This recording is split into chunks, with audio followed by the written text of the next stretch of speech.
दोघांचा सत्कार संपन्न होतो. सांगली जिल्हा नगर वाचनालय हे आपल्याला अत्यंत सगळ्यांना परिचयाचं असणार आहे. खूप मोठी पुस्तक संख्या आणि एक प्रदीर्घ परंपरा असणारे हे वाचनालय. वाचनपूरक अनेक उपक्रम, व्याख्यानमाला, विविध स्पर्धा या माध्यमातून आपल्याला सगळ्यांना परिचयाचं. आपण सुरुवात आपल्या कार्यक्रमाची आजच्या पहिल्या अभिवाचनानं करतोय. माननीय श्री मकरंदजी जांभळे सर, हे जे निवृत्त रजिस्ट्रार आहेत, सांगली न्यायालयातले उत्तम वाचक आहेत, त्यांना मी विनंती करतो की त्यांनी अभिवाचनासाठी पुढे यावं. आणि मी वाचनालयाचे अध्यक्ष श्री जोशी सर यांना विनंती करतो त्यांनी जांभळे सरांचा सत्कार करावा. मी इथं वाचनालयाच्या शेजारी जी इमारत आहे, शासकीय इमारत, जिल्हा न्यायालय, तिथं प्रबंधक म्हणून मी नोकरीला होतो. रिटायर झाल्यानंतर इथं मी सभासद झालो. भरपूर पुस्तकं वाचली आणि वाचनाची गोडी मला सुरुवातीपासून होतीच, पण वाचनालयात सभासद झाल्यानंतर भरपूर पुस्तकं वाचली. मुख्य करून मी कथासंग्रह वाचले. या कार्यक्रमात मला अभिवाचनासंबंधात सांगण्यात आलं तर कुठल्या पुस्तकातील अभिवाचन करावं असं मला प्रश्न पडला. तेव्हा मी स्वतःच आमच्या न्यायालयाच्या स्नेहसंमेलनाच्या निमित्तानं एक स्मरणिका प्रकाशित झाली होती. त्यामध्ये एक लेख लिहिला होता, तो मी आपल्याला वाचून दाखवतो. कथेचं नाव आहे दैव. अमृत शिंदे, तू तुझ्या पत्नीचा खून केला आहेस, याबद्दल तुला दोषी धरण्यात आले आहे. तुला शिक्षेबद्दल काय सांगायचे आहे काय? न्यायाधीशाने प्रश्न विचारला. अमृतने कोर्ट हॉलमध्ये बसलेल्या आपल्या 2 लहान मुलींकडे डोळे भरून पाहिले व मानेनेच नकार दिला. त्याचे डोळे पाण्याने डबडबले होते. केलेल्या कृत्याबद्दल त्याला पश्चाताप होत होता, परंतु आता सारं संपलं होतं. संपूर्ण कोर्ट हॉलमध्ये शांतता पसरली. न्यायाधीश काय निकाल देतात याकडे सर्वांचे लक्ष लागून राहिले होते. कोर्ट हॉलमध्ये अमृतचे सासरे गणपतराव पाटील सुन्न होऊन बसले होते. त्यांच्यापुढे पूर्वीच्या घटनांचा क्रम हळूहळू सरकू लागला. मिरजेपासून थोड्या अंतरावर असलेले सिरसी हे त्यांचे गाव. गावामध्ये त्यांची बागायत शेती व मोठा वाडा होता. त्यांचे कुटुंब म्हणजे त्यांची पत्नी पार्वतीबाई व त्यांच्या 3 मुली सुरेखा, सुनीता व उमा. त्यांचे गावात चांगले वजन होते.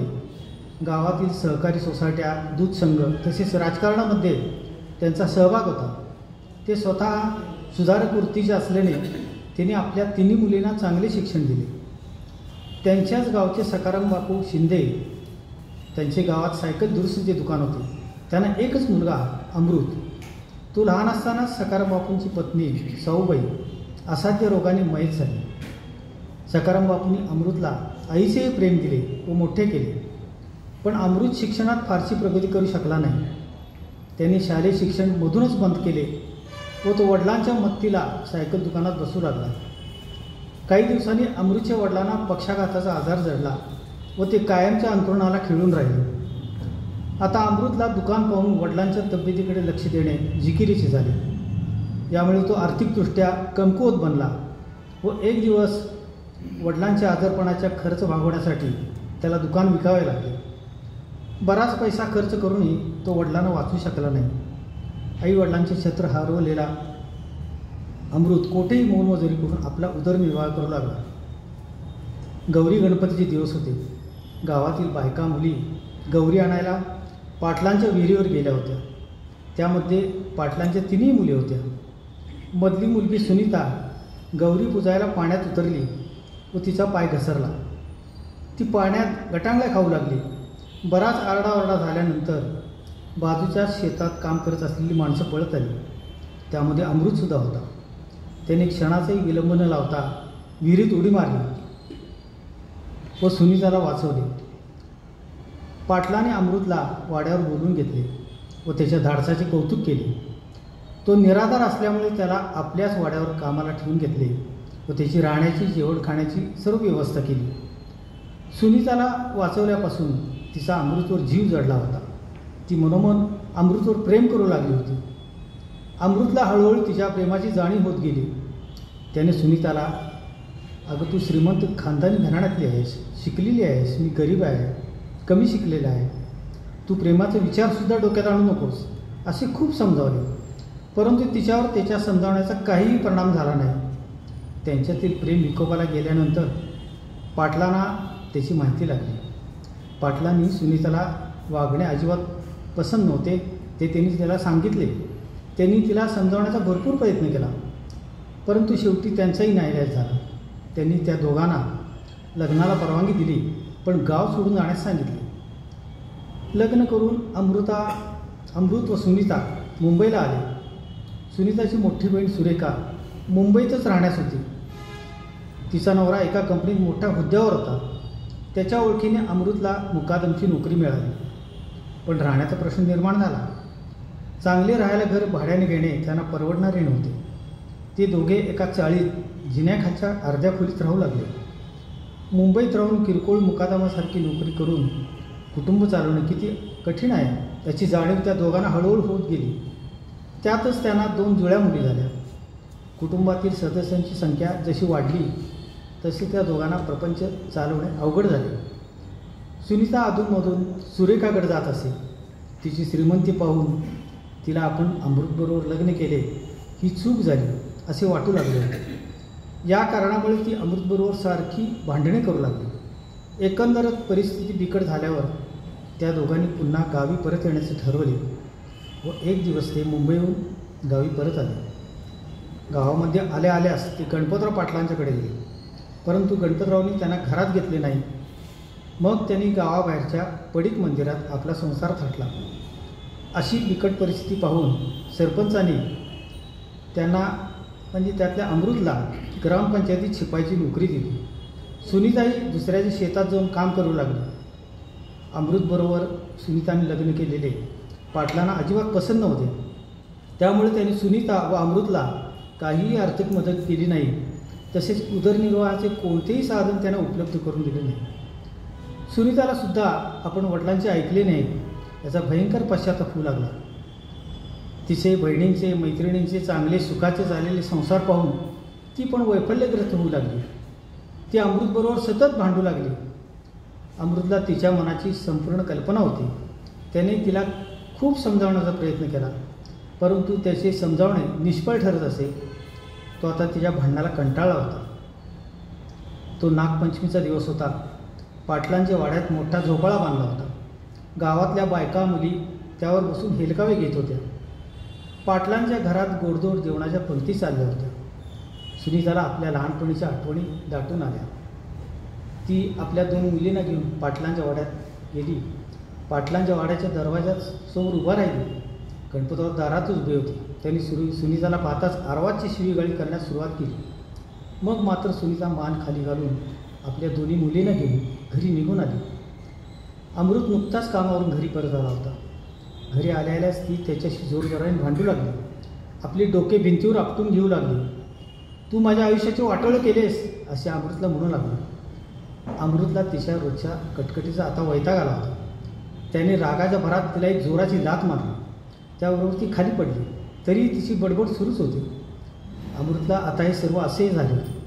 त्याने कोपऱ्यात ठेवलेला रॉकेलचा कॅन घेतला व सरळ तिच्या अंगावर ओतून रिकामा केला व चुलीजवळील काड्याची पेटी घेऊन तिच्या अंगावर पेटी काढी टाकून तो तिथेच उभा राहिला. काही क्षणातच सुनीताच्या शरीराची राख रंगोळी झाली. हा प्रकार इतका झटपट घडला की त्यामुळे अमृतला काय करावे सुचेना. तो 2 मुलींना जवळ घेऊन डासाडासा रडू लागला. बघता बघता या घटनेची बातमी सर्व गावभर पसरली. सारा गाव अमृत राहत असलेल्या पडक्या मंदिराजवळ जमा झाला. गणपतराव पाटीलसुद्धा धावतच तिथे आले. त्याने अमृतला पोलिसांच्या हवाली केले. गणपतरावनी अमृतविरुद्ध फिर्याद दिली. अमृतविरुद्धचा खटला कोर्टात सुरू झाला. गणपतराव पाटलांनी अमृतविरुद्ध कोर्टात जबाब दिला व स्वतःच्या मुलीचे दोष झाकून घेतले. अमृतविरुद्धचा पुरावा तसा भक्कम असल्याने त्याच्या विरुद्ध गुन्हा साबित झाला. त्याला शिक्षा होणार हे आता अटळ होते. पुन्हा एकदा न्यायाधीशांनी अमृतला शिक्षेबद्दल तुला काय सांगायचे आहे का असे विचारले, परंतु अमृत मान खाली घालून उभा राहिला. न्यायाधीशांनी अमृतला जन्मठेपेची शिक्षा सुनावली. इतका वेळ सुन्न होऊन बसलेले गणपतराव पाटील उठून उभे राहिले व जोरात ओरडून म्हणाले, नाही हो, माझ्या जावयाने काही अपराध केला नाही हो. खरा दोषी तर मी आहे. मी जर सुरुवातीलाच या दोघांना आधार दिला असता तर हे घडलेच नसते. मीच माझ्या मुलीचा मारेकरी आहे हो. या प्रसंगाने न्यायाधीशांचे मनही हेलावले. ते शांतपणाने उठले व चेंबरमध्ये निघून गेले. गणपतराव पाटील आपल्या दोन्ही नातींना छातीशी कवटाळून कोर्ट हॉलमध्येच रडत ढसाढसा रडत बसून राहिले. दोन्ही कथा ज्या आहेत ह्या सत्य घटनेवर आधारित आहेत. आता ही सुद्धा मी एका शिक्षकाची कथा आहे. गुरुसंस्कार. साधारण 1985-86 सालातील घटना आहे. पलूसजवळच्या एका खेडेगावात बुधाजी कांबळे हे त्यांच्या कुटुंबियासमवेत राहत होते. त्यांना शशिकांत नावाचा मुलगा होता. बुधाजी कांबळे हे त्या गावाजवळील एका शाळेत शिक्षक होते. एक शिस्तबद्ध शिक्षक म्हणून त्यांची ख्याती होती. त्यांचा मुलगा शशिकांत शिक्षणात फारशी प्रगती करू शकला नव्हता. तसेच तो नोकरी व्यवसायही काही करत नव्हता. याची त्यांना खंत होती. शशिकांतला सुद्धा याची जाणीव होती. मग त्याने नोकरी किंवा व्यवसाय करण्याच्या उद्देशाने गाव सोडून जाण्याचं ठरवले व एक दिवस तो नशीब आजमावण्यासाठी गाव सोडून घरी न सांगताच मुंबईला गेला. उशिरापर्यंत शशिकांत घरी आला नाही. असं बघितल्यानंतर घरच्यांनी त्याचा भरपूर शोध घेतला, परंतु त्याचा शोध लागला नाही. शेवटी नाईलाजाने बुधाजी कांबळे यांनी त्यांच्या मुलाची म्हणजे शशिकांतची मिसिंगची फिर्याद पोलीस स्टेशनला दिली. शशिकांत मुंबईला पोहोचल्यावर तेथील गर्दी पाहून तो भांबावून गेला. तिथे त्याच्यावर फुटपाथवर झोपण्याची पाळी आली. 2च दिवसात त्याच्याकडील पैसे संपू लागले. इथं काय खरं नाही हे त्याच्या लक्षात आल्यावर तो मुंबईहून गावी परत आला. सकाळीच त्यांनी घरात पाऊल ठेवले. घरच्यांना आनंद झाला. सगळ्यांनी त्याला जवळ घेतले. त्याचे वडील बुधाजी कांबळे यांनी त्याची विचारपूस केली. त्यांनी तू कुठे गेला होतास असे विचारले. तो वडिलांना म्हणाला, काही काम मिळते का हे पाहण्यासाठी मी मुंबईला गेलो होतो. मग त्यांनी त्याला मुंबईला जाण्यासाठी पैसे कुठून आणलेस असे विचारले. तेव्हा तो थोडा वेळ गप्प राहिला. वडील त्याला याबाबत जास्तच प्रश्न विचारू लागल्यावर त्याने वडिलांना आईची सोन्याची बोरमाळ तासगावातल्या सराफाला विकून ते पैसे घेऊन मी मुंबईला गेलो होतो असे सांगितले. हे ऐकून वकील बुधाजी कांबळे स्तब्ध झाले. थोडा वेळ गेल्यानंतर ते शशिकांतला घेऊन पोलीस स्टेशनला गेले. शशिकांतला त्यांनी पोलिसांच्या समोर हजर केले. पोलिसांना त्यांचा मुलगा परत आलेले बघून बरे वाटले. त्यांनी शशिकांतची मिसिंगची फिर्याद फाईल केली. शशिकांतचे वडील झालेल्या प्रकारामुळे फारच अस्वस्थ झाले होते. ते पोलिसांना म्हणाले, तुम्ही मिसिंगची फिर्याद फाईल करू नका, कारण मला त्या अनुषंगाने दुसरी फिर्याद द्यायची. पोलिसांना काही समजेना. त्यांनी बुधाजी कांबळेंना आणखीन कसली फिर्याद देणार तुम्ही असे विचारले. तेव्हा त्यांनी शशिकांत विरुद्ध मी चोरीची फिर्याद देणार असल्याचे सांगितले. हे ऐकून पोलीस अवाक झाले. शशिकांत रडू लागला. पोलिसांनी बुधाजी कांबळेंची समजूत काढण्याचा बराच प्रयत्न केला. पोलीस त्यांना म्हणाले, शशिकांतच्या मनावर परिणाम होईल. नैराश्यातून त्याने काही बरे वाईट करून घेतले तर तुम्हाला आयुष्यभर त्याची टोचणी लागत राहील. पण शशिकांतचे वडील त्यांच्या निर्णयावर ठाम होते. उलटपक्षी ते पोलिसांना तुम्ही जर माझी फिर्याद घेत नसाल तर तुमच्या वरिष्ठांना कळेल असे म्हणाले. मग पोलिसांनी शशिकांत विरुद्ध बोरमाळ चोरण्याबद्दलची इंडियन पिनल कोड कलम 379 अन्वये फिर्याद नोंद केली व लगेचच शशिकांतला कोर्टासमोर हजर केले. कोर्टाने शशिकांतला जामीन मंजूर केला व त्याची आई जामीनदार राहिली. त्यानंतर शशिकांत विरुद्ध कोर्टात पोलीस प्रशासनाने दोषारोपपत्र दाखल केले. मग त्या खटल्याच्या तारखा पडू लागल्या. विशेष म्हणजे प्रत्येक तारखेला बुधाजी म्हणजे फिर्यादी व शशिकांत म्हणजे आरोपी हे दोघे एकाच मोटरसायकलवर बसून येत होते. काही दिवसांनी या खटल्याची सुनावणी सुरू झाली. न्यायाधीशाला बुधाजी कांबळेंचे कौतुक वाटले, परंतु काहीसे त्यांच्याही मनाची चलबिचल होऊ लागली. त्यांनी बुधाजींना, अहो शेवटी तुमचा मुलगाच आहे तो, तुम्ही त्याच्याविरुद्ध कशाला साक्ष देता? होस्टाईल व्हा, मी त्याला सोडून देतो असे चेंबरमध्ये बोलवून सांगितले. तेव्हा बुधाजी कांबळे न्यायाधीशांना म्हणाले, मी शशिकांतचा बाप आहे, वडील आहे, त्याचबरोबर मी त्याचा गुरुसुद्धा आहे. गुरुचे संस्कार असे असतात का? मीच जर माझ्या मुलाच्या चुकीवर पांघरून घातले तर इतर मुलांमध्ये काय संदेश जाईल? गुरूंबद्दल आदर कमी होईल. चुकीच्या वागणुकीची शिक्षा चुकलेल्या व्यक्तीला झालीच पाहिजे, मग तो माझा मुलगा का असेल? बुधाजी कांबळेने खराखुरा जबाब कोर्टाकडे दिला. फितुरीचा जबाब दिला नाही. न्यायाधीशांनी शशिकांतला सदर गुन्ह्याबद्दल दोषी धरले व 1 वर्षाची शिक्षा सुनावली. परंतु प्रत्यक्ष शिक्षा भोगण्याच्या ऐवजी सदर कालावधीच्या चांगल्या वर्तणुकीच्या बॉन्डवर त्याला सोडून दिले. धन्यवाद. नमस्कार, माझं नाव सुदर्शन चोरगे. मुळात मी काही अभिवाचन करणार नव्हतोच. बेसिकली सांगली बुकीज हा जो वाचन उपक्रम आम्ही चालवतो आहे गेले 7-8 महिन्यापासून, तर त्या संदर्भातच थोडी माहिती तुम्हाला सांगण्यासाठी आणि आम्हाला काय अनुभव आलेत आणि वाचन चळवळ वाढवण्यासाठी आणखी काय करू शकतो या संदर्भात थोडंसं मांडण्यासाठी मी इथं तुमच्यासमोर आलेलं आहे. मला त्यापूर्वी खूप अशा समृद्ध आणि अनुभवी लोकांच्या सोबत बोलायल्याबद्दल मी सांगली जिल्हा नगर वाचनालयाचे मी खूप आभार मानतो. मूलतः मी खूप एक छोटा माणूस आहे आणि फारच छोटासा प्रयत्न आहे आणि त्याला एक रोपटं रुजवलं आहे. त्यासाठी आम्ही थोडं प्रयत्न करतो की ते आणखी थोडं वाढावं. सो मी थोडंसं डिटेलमध्ये माहिती यासाठी सांगण्याची इच्छा व्यक्त करतो की लास्ट टाईम जेव्हा आलो होतो तेव्हा एक 5 मिनिटात उरकावं लागलं होतं. सो सांगायचं भरपूर होतं पण थोडक्यात आहे. तर यावेळेस संधी मिळाली तर मी थोडंसं कदाचित तुमच्या कानांना जड जाईल पण थोडंसं सांगेन आणि तुम्ही ऐकून घ्यावीत अशी मी विनंती करतो. मुळात सांगली बुकीज ही जी संकल्पना आम्ही सुरू केली तर मुंबईला रतन टाटांचे जे स्वीय सहाय्यक होते शंतनू नायडू यांनी आणि त्यांच्या मित्रांनी जी मुंबई बुकीज नावाची जी संकल्पना सुरू केली होती, ज्यामध्ये 2 तास मोबाईलला बाजूला ठेवा आणि एका गार्डनमध्ये एकत्रित येऊन वाचन करा. सो ती तशी संकल्पना त्यांनी मुंबईनंतर बऱ्याचशा मोठ्या मेट्रो शहरांमध्ये राबवली.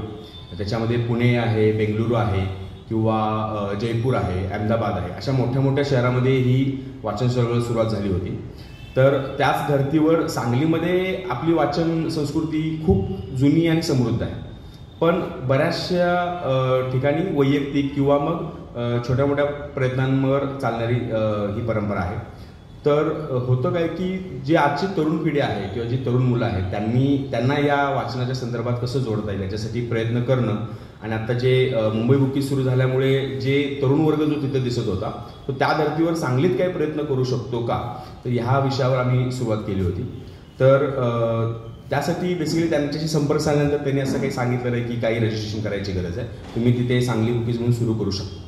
सो त्या धर्तीवर आम्ही एक साधारण आमचा एक ट्रेकिंगचा ग्रुप आहे आणि त्या ट्रेकिंगच्या ग्रुपवर होतं की उन्हाळ्यात सुट्टी सुरू झाली होती. सो करायचं काय, तर एके रविवारी आम्ही सहज गप्पा मारता म्हणलं की आपण वाचायला कोणाकोणाला आवडतं, तर त्याच्यातून बऱ्याच लोकांनी सांगितलं की आम्ही वाचतो वगैरे, मग आपण एके दिवशी अमरावतीत जमूयात का. सो ती छोटीशी सुरुवात होती आणि मग आम्ही एकत्रित येऊन वाचनासाठी एकत्रित जमलो अमराईमध्ये.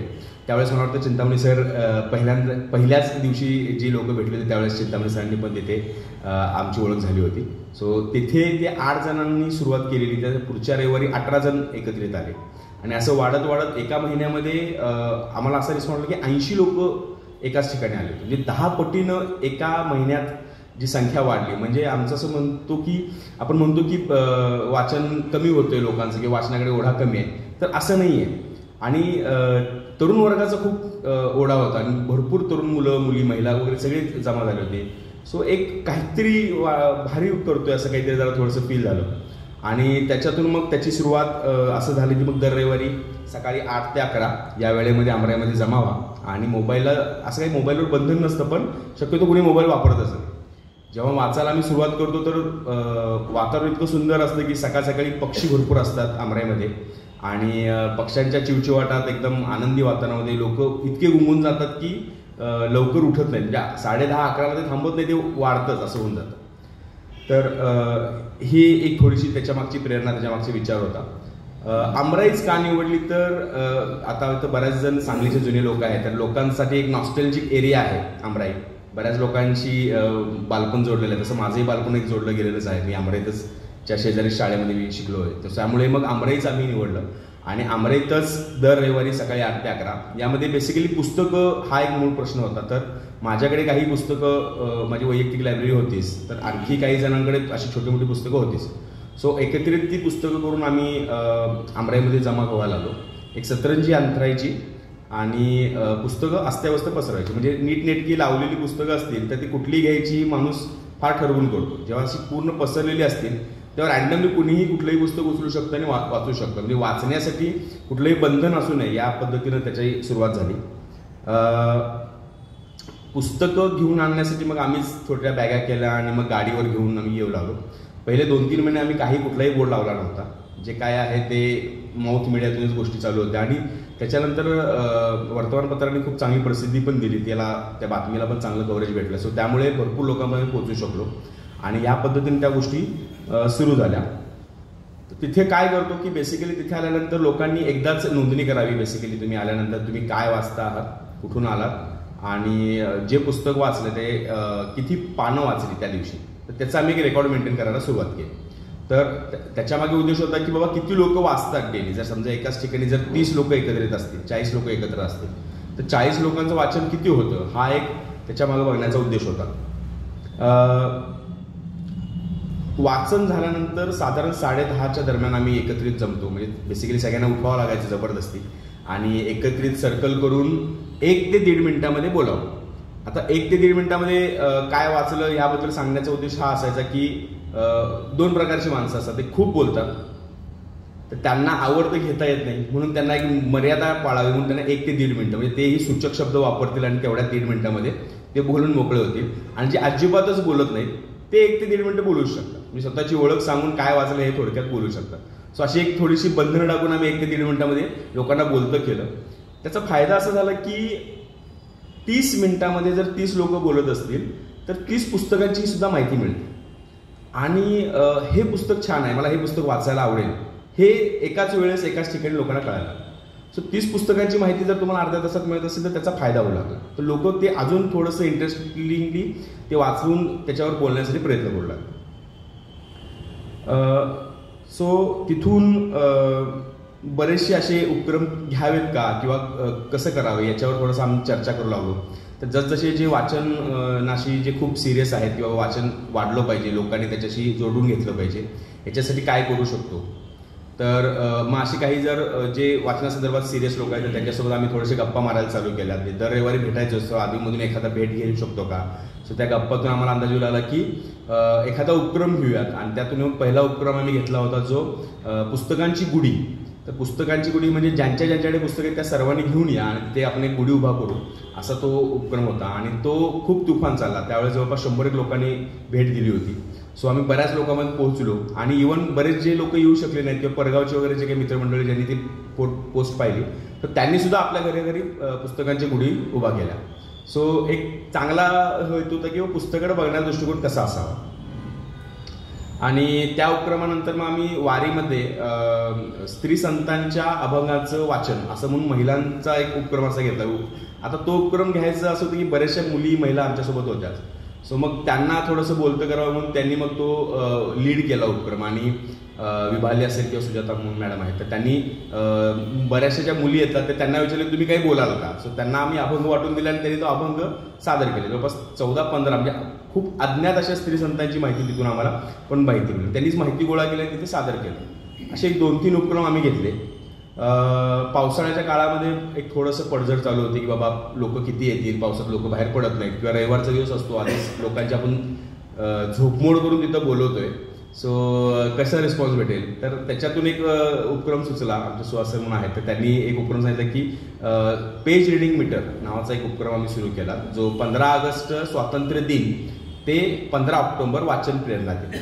तर या 2 महिन्याच्या कालावधीमध्ये आपण 50,000 पानांचं जे बुकीशी निगडीत असतील किंवा जे संपर्कात येतील त्यांनी रोज वाचन करावं आणि त्याचा काउंट द्यावा आणि 50,000 पानांचं वाचन करायचा उपक्रम आम्ही तो राबवायला सुरुवात केली. सो त्याचा अनुभव असा होता की सुरुवातीला थोडं कमी लोक जोडत होती पण जसं त्याचं लोकांपर्यंत पोहोचत गेलो तर रॅन्डमली लोकांचा पार्टिसिपेशन बघून आम्हाला खूप भारी वाटलं. म्हणजे सरासरी एक 25 लोक रोज ते आपलं काउंट देत होते. आता त्याचा एक व्हॉट्सअप ग्रुप बनवलेलाच होता. तर रोज जे पेजेस वाचतात तर ते लेखकाचं नाव त्याच्यानंतर किती पानं वाचली ती सगळी माहिती त्याच्यात दिली. आणि मला सांगायला आवडेल की जवळपास 85 लोक या उपक्रमात सहभागी झाली. आय थिंक 400 पुस्तकाचं वाचन झालं टोटल आणि 50,000 पानांचा उपक्रम आम्ही वाचनाचा तो 4 दिवस आधीच म्हणजे 11 ऑक्टोबरलाच आम्ही तो 50,000 पानांचा वाचनाचा उपक्रम आम्ही पूर्ण केला. तर आज त्याचा शेवटचा दिवस आहे. तर आज खूप बुगा आज आमचा विचार आहे की 100 आकडा पूर्ण करतो का नाही. तर खूप लोक नवीन नवे की आज वाचन प्रेरणा दिनानिमित्त तरी वाचावं, तर यासाठी पण बरेच लोक आज वाचनचा संख्या पाठवत आहेत. या 50,000व्या पानाचं वाचन म्हणून आम्ही काय करावं, तर वेगळं काय करता येईल का, याच्यासाठी मग आम्ही ज्या अखिल भारतीय साहित्य समाजाचे अध्यक्ष आहेत तारा भावळकर यांच्याशी संपर्क साधला. आम्ही असा उपक्रमाची त्यांना माहिती दिली आणि घरी एकदा बोलवून मग आम्ही त्यांच्याच हस्ते तो शेवटचं जे पान आहे 50,000वं पान, शेवटचं म्हणता येणार नाही, तर 50,000वं पान आम्ही त्यांच्या एका कवितेच्या वाचनाने करून तो उपक्रमाचा तो तिथे एक स्वल्पविराम घेतला, जो अजूनही चालू आहे पुढच्या 4 दिवस. सो आज संध्याकाळी 12पर्यंत जे लोक जोडतील त्यांनी उपक्रम द्यावा अशा पद्धतीने आहे. तर आज होती एक 55,000पर्यंत आम्ही पोहोचून जाऊ आजच्या दिवसात. सो आता उद्देश हा आहे की मार्चपासून आम्ही हा उपक्रम चालवतो. तर याच्यातून काय साध्य झालं, तर 3-4 गोष्टी मी थोड्या लिहून काढल्या. मला असं मी काही पट्टीचा वक्ता किंवा असं नाही आहे, भले शिक्षक असलो मास्तर असलो तरी मुलांसमोर आहे, अनुभवी व्यक्तीसमोर एवढं बोलावं असं एवढा अनुभव माझ्याकडे नाही आहे. सो थोडंफार असं आहे की याच्यातून काय आहे की ज्यांनी पुस्तक वाचणं बंद केलं होतं, किंवा मी सुद्धा जेव्हा शिक्षण पूर्ण झाल्यानंतर नोकरीच्या निमित्तानं जॉबला वगैरे होतो, तर वाचन हे पूर्णच बंद झालं होतं. हे आपल्याच बऱ्याच जणांचा अनुभव असतो. तर याच्यातून काय झालं की पेज रिडिंग मीटरचा जो उपक्रम आम्ही चालवला त्याच्यामुळे झालं की लोकांनी वाचायला पुन्हा सुरुवात केली. काय होतं की जेव्हा ग्रुपमध्ये आपण ऍड झालेलो असतो किंवा एखाद्या रविवारी आपण आलेलो असतो पण त्याच्यानंतर येत नाही, पण जेव्हा भरपूर लोक एवढं वाचताना दिसत आहेत, तर एक आपलं काहीतरी मिस होतंय का काय, ही जी भावना निर्माण करायचा जो प्रयत्न आहे ना, तो मला वाटतंय या उपक्रमातून आम्ही चांगला साध्य केला. सो ज्याला आपण यंत्रणेच्या व्यवस्थेत म्हणतो की fear of missing out, FOMO नावाचा एक आजारपण आहे. मोबाईलची नोटिफिकेशन सारखी आपण पाहतो. तर फिअर ऑफ मिसिंग आउट वाचनाच्या बद्दल ही निर्माण करण्यामध्ये आम्हाला वाटतं की आम्ही थोडंफार यशस्वी झालो. ज्याच्यामुळे 4 लोक किंवा एवढी लोक वाचतायत, तर आपणही काहीतरी वाचलं पाहिजे. याच्यातून लोकांनी तिथे आपला काउंट द्यायला सुरू केला, म्हणजे जे वाचताय ते काउंट द्यायला सुरू केला. तर वाचन हे फक्त एकट्यापुरतं मर्यादित न राहता बुकीजमुळे भरपूर लोकांना आपण काय वाचलं पाहिजे, वेगळ्या दृष्टीकोनातून काय वाचू शकतो आणि लोकांचे अनुभव ऐकायला मिळतात, तर त्याच्यामुळे सुद्धा एक क्युरिओसिटी निर्माण करण्याचा एक प्रयत्न आम्ही त्यामार्फत केला. तर वाचन सुरू करायला बेसिकली तुम्हाला एखादं कारण ची गरज नाही आहे, तर एक रविवारची गरज आहे आणि 2 तास या अशा पद्धतीने आम्ही तो उपक्रम सुरू केला. मध्यंतरी आणखी एक गोष्ट केली की लहान मुलांच्या सोबत याच्याविषयी काय करू शकतो. तर बऱ्याचशा शाळांना आम्ही अप्रोच केलं की काय होतं की खूपशा शाळांमध्ये लायब्ररी आहे, वाचनालय आहे, पण सगळी पुस्तकं ही कपाटात बंदिस्त आहेत, ती मुलांपर्यंत पोहोचत नाहीत किंवा मुलं तिथेपर्यंत पोहोचत नाहीत. मग याच्यासाठी काय करता येईल, तर महापालिकेच्या शाळांमधून एक उपक्रम चालतो जो आनंदाई शनिवार म्हणून एक उपक्रम आहे. तर 1 तास दप्तरमुक्त शाळा किंवा त्यांची काही वेगळे उपक्रम राबवत असतात शाळा. मग आम्ही त्यांच्यापर्यंत पोहोचलो आणि त्यांना सांगितलं की आमच्यापैकी काही तरुण मंडळी येतील जी तुमच्यासोबत मुलांसोबत गप्पा मारतील आणि 1 तास वाचन हे शाळेमध्ये पूर्ण करतील, ज्याच्यामध्ये पिऊनपासून प्रिन्सिपलपर्यंत सर्वजणच वाचतील आणि बंद खोलीत कोणी वाचणार नाही. म्हणजे वरांड्यामध्ये, गार्डनमध्ये, मैदानात असं बसून वाचन करावं आणि ज्यांना वाचायला येत नाही त्यांना एक 4 लोकांनी वाचून दाखवावं, जेणेकरून वाचायला जरी येत नसेल लहान मुलांना तरी कानावर शब्द पडतात आणि त्याच्यामुळे त्या गोष्टीमध्ये ती मुलं इंटरेस्ट दाखवू शकतात. या पद्धतीनं तो उपक्रम सुरू झाला आणि महापालिकेच्या 4-5 शाळांमध्ये आम्ही पोहोचलो. त्याखेरीज काही खाजगी शाळांमध्ये पण पोहोचलो. काही खाजगी शाळांनी त्यांनी स्वतःहून त्यांनी उपक्रम करायला सुरुवात केली. सो हा एक आमच्याकडे चांगला अनुभव आहे. एका शाळेमध्ये आम्ही गेलो होतो, तर तिथे एका मुलीनं आम्हाला विचारलं होतं की कुणीच वाचताना दिसत नाही, आम्हीच का वाचावं. म्हणजे हा माझा नाही, आमच्यात एका कार्यकर्त्याला एका मुलीनं विचारलं, जी आय थिंक 3री-4थीला असेल. कुणीच वाचताना दिसत तर आम्हीच का वाचायचं, हा प्रश्न इतका म्हणजे गंभीर होता की आम्हाला खरंच त्यावेळेस बोलावं काय हे कळलं नाही. तर का वाचायला हवं हे सांगण्याचा प्रयत्न आपल्याला करायला हवं. जेव्हा 4 मित्र भेटतात, मी बऱ्याचदा ते उदाहरण बोलून जातो की 4 मित्र भेटतात तर 4पैकी 3 लोकांनी जर मोबाईल काढला, 4थाही मोबाईलच काढतो. अशा वेळेस जर 3 लोकांनी पुस्तक हातात धरलं तर 4थाही पुस्तकच हातात धरेल याची आशा आपण बाळगू शकतो. संख्या ही माणसावर खूप प्रभावी ठरते. जेव्हा खूप बहुसंख्येनं लोक दिसतात तर माणूस विचार करतो नेमकं कशासाठी ही संख्या जमली, आणि तोच प्रयत्न वाचनाच्या संदर्भात काही करू शकतो का. आमराईसारख्या ठिकाणी जर आम्ही असं वाढवलं की 100 लोक जर वाचताना दिसतील तर जे फक्त गप्पा मारायला किंवा एन्जॉय करायला जे अमरावती ते ॲटलिस्ट तिकडे वळतील ते. आणि असं अनुभवायला पण मिळालं. जे वॉकिंगला फक्त यायचे 4 महिन्यापासून त्यांनी दर रविवारी तिथे बसून आमची कन्सिस्टन्सी बघून पुस्तकं उचलायला चालू केली आणि ते आता नियमित वाचक झालेले. सो कुठलीही चांगली गोष्ट पसरायला वेळ लागते, तसंच हा प्रयत्न आहे. एक सलग प्रयत्न करणे हा एक आपल्याकडे एक गोष्ट असू शकते आणि त्याच्यातूनच काहीतरी चांगलं घडू शकतं. सो आमच्या भविष्यात काय करू शकतो याच्यासाठी म्हणजे मी सांगली नगर वाचनालयाशी पण त्यासाठी बोलायला साठी आम्ही टीम आमची जी आहे थोडीशी प्रयत्न करतोय की काय मुलांमध्ये एकतर याच्यामध्ये काय उपक्रम करू शकतो याच्यावर थोडंसं काम केलं जाऊ शकतं. आणि तरुणांना जे काही स्क्रीनचं व्यसन लागलं म्हणण्यापेक्षा स्क्रीन टाळूच शकत नाही आपण, कारण सगळं आपलं आयुष्य स्क्रीन भोवती जमा झालेलं आहे. कुठेही जा तुम्ही ATM मध्ये गेला तरी स्क्रीन आहे, घरात असेल कुठेही असेल तर स्क्रीन समोर आहेच. तर स्क्रीनला टाळा म्हणण्यापेक्षा आपण पुस्तकांना का जवळ करायचं हे सांगितलं किंवा त्याच्यासाठी त्यांच्यामध्ये जर मनात क्युरिओसिटी निर्माण करू शकलो तर मला वाटतं बऱ्यापैकी आपण यशस्वी ठरू शकतो. सो याच पद्धतीने आणखी काय करू शकतो का हा प्रयत्न आहे. सो ओव्हरऑल मी थोडासा अनुभवच सांगितलं. आय थिंक काही गोष्टी मी मिस पण केल्या असतील, पण एवढ्या या पद्धतीने करू शकतो. सो नक्कीच आपण काहीतरी म्हणजे वाचन प्रेरणा दिवस आहे, तर प्रेरणा मिळवण्यासाठी काय काय कृत्य शोधल्या जाऊ शकतील याच्यासाठी एकमेकांसोबत जोपर्यंत इंटरॅक्शन करणार नाही तोपर्यंत सुद्धा त्याच्यातून काहीतरी आपल्याला सापडणार नाही. सो तोच एक उद्देश आहे की आणखी जास्तीत जास्त लोकांपर्यंत, तरुणांपर्यंत, मुलांपर्यंत पोहोचण्याचा प्रयत्न करून पालकांना याच्यामध्ये कसं सामील करून घेता येईल याच्यासाठीही प्रयत्न करावा. तर एवढंच मी थोडंसं सांगू शकेन. सो खूप आभारी आहे आज मला इथे बोलवल्याबद्दल आणि आमच्या टीमकडून पण याविषयी खूप चांगला पॉझिटिव्ह रिस्पॉन्स आहे की आपली कुठंतरी दखल घेतली जाते. तर नगर वाचनालयाचे मी खूप आभार मानतो. एवढंच मी सांगून थांबतोय. थँक्यू. धन्यवाद. वाचन प्रेरणा दिन आपण कलाम साहेबांची स्मृती जागवायची म्हणून साजरा करतो. त्यांच्या बालपणाविषयी, त्यांच्या संघर्षाविषयी बहुतेक सगळ्यांना आता माहितीच आहे. त्यांचं जसं अभावग्रस्त बालपण होतं, आपल्यापैकी बऱ्याच जणांचं तसंच होतं. मी पण अपवाद नाही, माझं पण.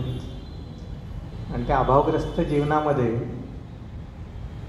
त्या दुःखाला तोंड देण्यासाठी वाचन जितकं महत्त्वाचं आहे तितकं दुसरं काहीच नाही.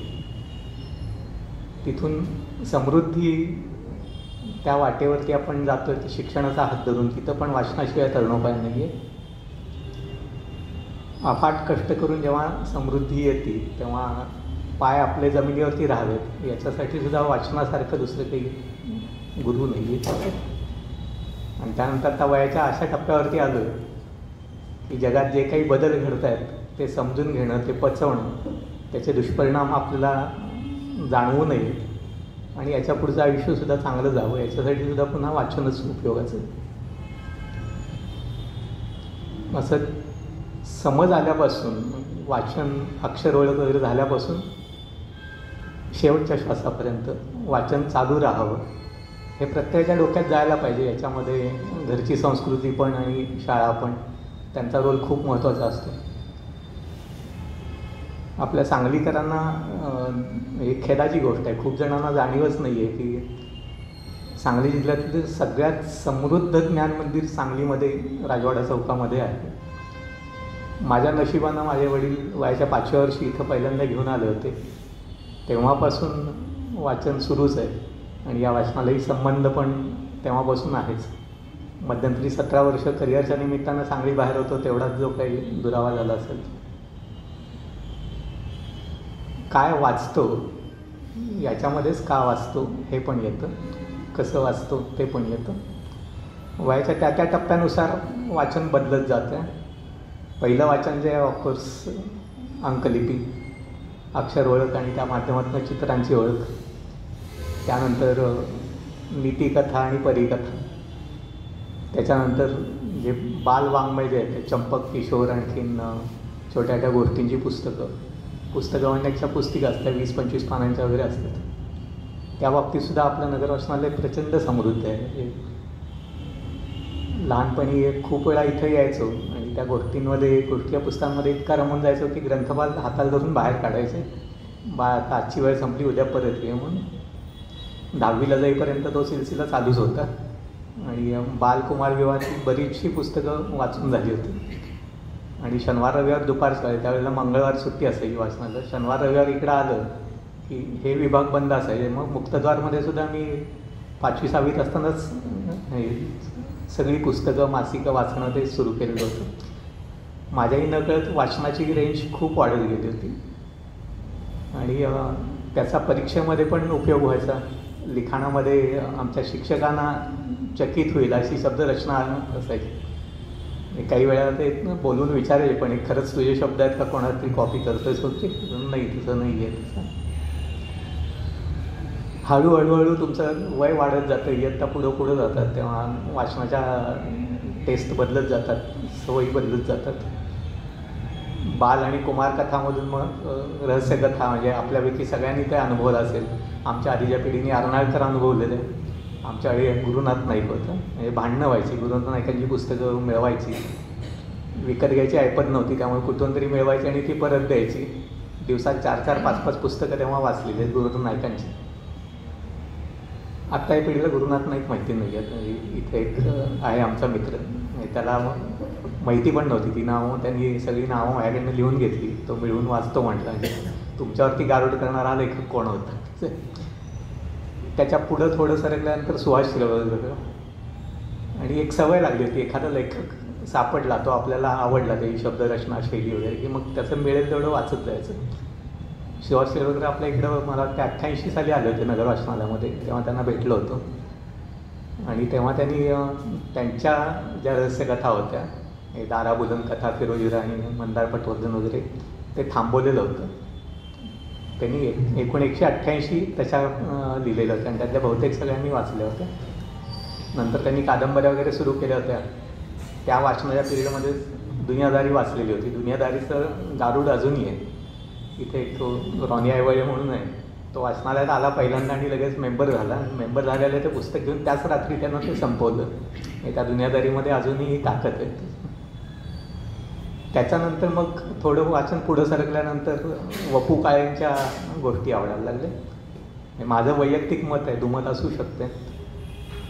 नागरी मध्यमवयीन महिलांच्या मनाचा अभ्यास वपू काळेंच्या एवढा कोणी केला नसावा. त्यांच्या प्रत्येक पुस्तकामध्ये मध्यमवर्गीय महिलांच्या मनाचा मांडणी, त्यांच्या समस्या, त्याच्यावरचे उपाय खूपच चांगले.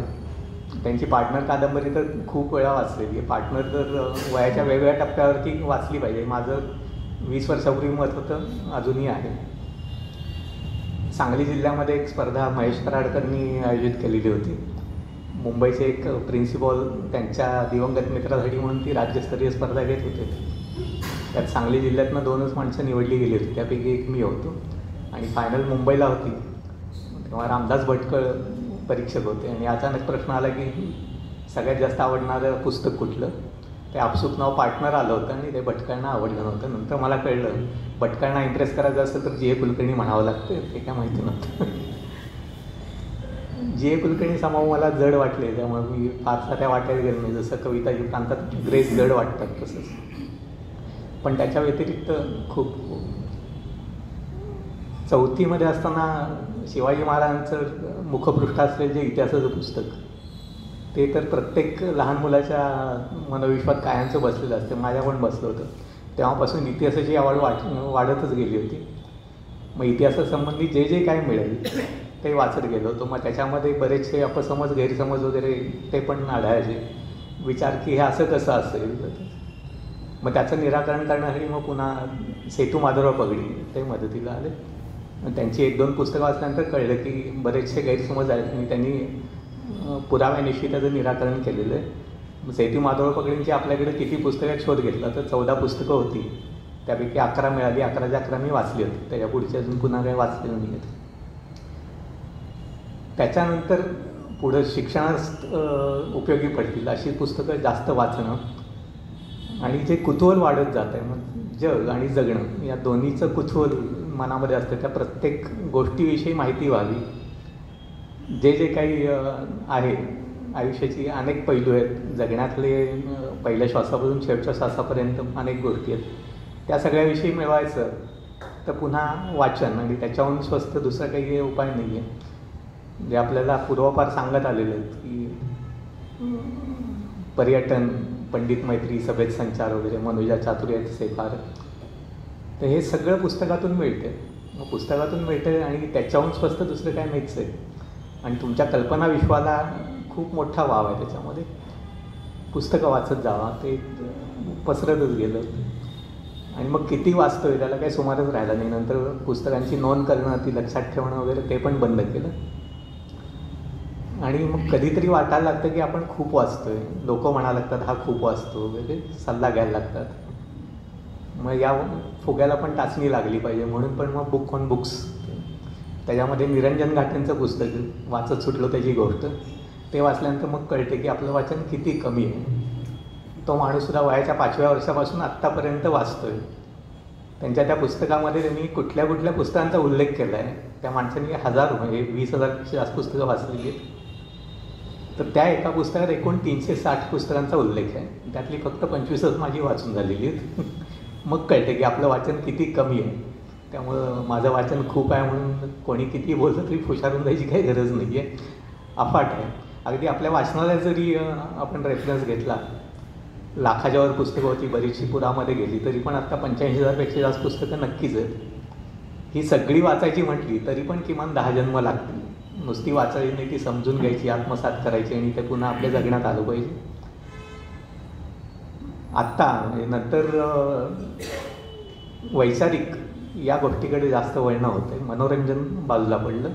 ज्ञान, माहिती, वैचारिक विचार करणं आणि काय घडलं आहे ते त्या अनुषंगानं जाणून घेणं, मग आपोआपच तुमचा वाचायचं स्पीड कमी होत जातं. म्हणजे पूर्वी गुरुनाथ नायकांची जर का दिवसामध्ये 5 पुस्तकं होत असतील, तर आता उपनिषदासारखं जर घेतलं तर दिवसात 10 पानं पण होत नाहीत. प्रत्येक वाक्य आपल्याला विचार करायला लावतं. राजकीय घडामोडी त्या जर का जाणून घ्यायच्या झाल्या तर त्याच्यावरती मग पुन्हा एक पुस्तक आणखीन बऱ्याच पुस्तकांचं आपल्याला त्या पुस्तकांकडे वळवतं. त्याच्यामध्ये सुद्धा मोठी पुस्तकं, छोटी पुस्तकं, थेट राजकीय नसलेली पण राजकीय भाष्य करणारी पुस्तकं, जसं जॉर्ज ऑरवेलची पुस्तकं आहेत ती राजकीय भाष्य करणारी आहेत. गलिवर ट्रॅव्हल ते पुस्तक आपल्याला वाटतं ते बालवाङ्मय, ते बालवाङ्मय नाही आहे. त्या काळातली इंग्लंडमधली जी अनार्की होती त्याच्यावरचं भाष्य आहे. ही सगळे आता लिलीपुटच देशावरती राज्य करायला लागलेले आहेत. म्हणून त्या अँगलनी मग पुन्हा एकदा ते वाचले की कळते, अरे आपण बालवाङ्मय समजत होतो ते तसं नाही आहे. जगभर सध्या तीच परिस्थिती आहे, ते समजून घ्यायचं का चाललं आहे वगैरे. त्या काळातलं अलीकडचं जे सगळ्यात चांगलं पुस्तक मला वाटलं घातसूत्र म्हणून दीपक करंजीकरांचे, ते पण म्हणजे कस बघणारं मोठं गठ्ठा पुस्तक आहे. श्री प्रसाद जोग सर यांना मी विनंती करतो की त्यांनी आपल्याला मार्गदर्शन करावं. नमस्कार. मी काय वाचतो हाचा विषय आहे. तर त्यावर माझं उत्तर आहे, मी काहीही वाचतो. हे म्हणण्यामागं एक माझ्या बाबतीत घडलेली घटना एक सांगतो.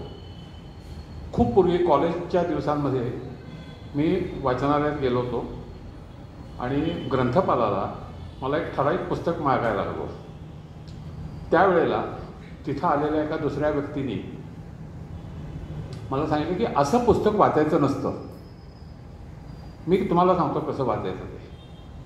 पुस्तकं बदलायसाठी जी लोकं आलेली आहेत त्यांनी इथं जी काउंटरवरती पुस्तकं जमायची, संध्याकाळी परत आपापल्या जागेला जातील, त्यातलं कुठलंही एक पुस्तक उचलायचं आणि वाचायला घेऊन जायचं. त्यामुळं काय होईल तर तुम्हाला वेगवेगळे लेखक वाचायला मिळतील. तो लेखक चांगला आहे का नाही आहे हे वाचल्याशिवाय तुम्हाला कळणार नाही.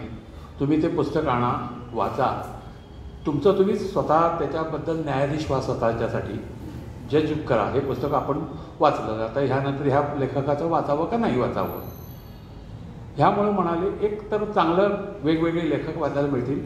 वेगवेगळ्या प्रांतातले वेगवेगळे लेखक ज्यावेळेला लिहित असतात त्यावेळेला त्यांची प्रत्येकाची लिहिण्याची हातोटी वेगळी असते. त्यांचे शब्द वेगळे असतात. त्यामुळं आपला शब्दसंग्रहही वाढत जातो. वेगवेगळ्या महाराष्ट्रापुरतं जर बोलायचं म्हटलं तर आपण म्हणतो आपण मराठी आहोत, पण मराठीमध्ये साधारण 85 बोलीभाषा आहेत आणि या 85 बोलीभाषांमध्ये वेगवेगळे शब्द आहेत जे आज आता विस्मृतीमध्ये गेलेले आहेत. पण आपण जर अशा पद्धतीनं जर वाचायला सुरुवात केली तर आपल्याला हे वेगवेगळे लेखक आणि त्यातनं मिळणारे जे शब्द आहेत हे शब्द आपल्याला पुन्हा पुन्हा वापरता येतील. आणि आत्ता नुकतंच आपल्या मराठी भाषेला अभिजात मराठी भाषेचा दर्जा मिळाला आहे. ही भाषा आपली टिकून राहण्यासाठी हे शब्द आपल्याला काम करतील. त्यामुळं आपण पुस्तक वाचताना एका ठराविक चाकोरीतनं न जाता वेगवेगळ्या लेखकांची पुस्तकं वाचायला चालू करावीत असं मला या निमित्तानं सांगावं वाटतं. मीही त्या पद्धतीनेच वाचत गेलो आणि त्यामुळं मला खूप खूप वेगवेगळे लेखक वाचायला मिळाले. पुस्तकाबद्दल बोलायचं जर म्हटलं तर खूप काही आहे, पण आजच्या दिवशी बोलताना मी त्यातला फक्त एकच भाग आत्मचरित्र याबद्दल थोडक्यात बोलावं असं मला वाटतं आहे. कारण ठराविक वेळामध्ये सगळं संपवायचं म्हटलं तर मी आत्मचरित्र बरीच वाचलेली आहेत. त्यातली काही आत्मचरित्र लक्षात राहिली आहेत. त्यापैकी एक आत्मचरित्राचा मी आत्ता उल्लेख करतो. दादासाहेब मोरे यांनी गबाळ म्हणून एक पुस्तक लिहिलं आहे. जतच्या भागातले कुडमुडे जोशी म्हणून जे म्हणतात, जे दान पावलं करून भीक मागण्याची एक पद्धत आहे, ते दादासाहेब मोऱ्यांनी लिहिलेलं गबाळ म्हणून पुस्तक आहे. ह्या पुस्तकाचा मी आत्ता उल्लेख मुद्दामून अशासाठी करतो की आमच्या कॉलेजच्या दिवसांमध्ये ते ठराविक आपल्या वय ते असं असतं की आपण दंगा करत फिरतो, मजा करतो, क्लासेस बंक करायचे, बाहेरच दंगा करायचा. त्यावेळेला आमच्या व्हाईस प्रिन्सिपॉलनी मला एक दिवशी बोलवून खूप रागावले.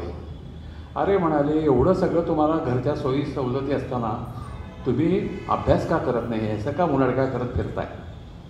त्यावेळेला लक्ष दिलं नाही, सोडून दिलं, त्यांना ऐकलं आणि सोडून दिलं. पुढच्या काळात ज्यावेळेला मला हे दादासाहेब मोऱ्यांचं गबाळ पुस्तक वाचायला मिळालं त्यावेळेला हाच दादासाहेब मोरे माणूस आमच्याच मागोपुढं कुठेतरी कॉलेजमध्ये शिकवायला होता आलेला जतमधनं. आणि त्याची स्कॉलरशिप आली नाही म्हणून 2 महिने झाल्यावरती त्याच्या मेसवाल्यानं त्याला सांगितलं की अरे बाबा, तुला मी 2 महिने बिन पैसे भरता तुला जेवायला घातलं, पण मलाही बाजारानं पैसे देऊनच माल आणावा लागतो, तर यानंतर तू पैसे आणून दे आणि मग जेवायला येत जा.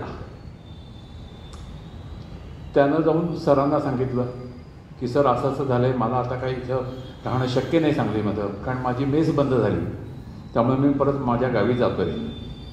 तर सरांनी त्याला सांगितलं की असं काही करू नकोस, तुझी जी काय आहे ते मेसचे पैसे मी भरतो, तुझी ज्या दिवशी स्कॉलरशिप येईल त्याला तू मला परत कर. तर आमचे देवधर सर आणि असणारे म्हणून दुसरे सर, ह्या दोघांनी त्याची पुढं 3 महिने मेसचे पैसे भरत राहिले आणि त्याचं शिक्षण मात्र त्याचा खंड पडू दिला नाही. हे ज्या दिवशी मी त्या पुस्तकामध्ये वाचलं त्या दिवशी माझ्या डोळ्यापुढं मला ओरडणारे देवधर सर पुन्हा आले. त्यांच्या डोळ्यापुढे दिसत होता एका मुलाला खायला मिळत नाही म्हणून जो शिक्षण सोडून जायला तयार झाला, आता गावाकडे जायला भाग पडलं होतं. आणि अशा वेळेला तुम्हाला घरी 4 ठाव खायला मिळत असताना तुम्ही शिकत का नाही, हे मला त्या दादासाहेब मोऱ्यांच्या पुस्तकामधनं जाणवलेलं. त्यांचं ते आत्मचरित्र जे आहे गबाळ, खूप सुंदर पुस्तक त्यांनी ते लिहिलेलं आहे. दुसरं एक पुस्तक आहे आत्मचरित्रामधलं, मी थोडंसं या दलित साहित्याबद्दलचं थोडक्यात जे वाचलं मी, कारण मी सगळ्याच तरा वाचतो. नामदेव ढसाळांचं हडकी हडबळा, नावसुद्धा कोणाला माहीत नसेल एखाद्या पटकन.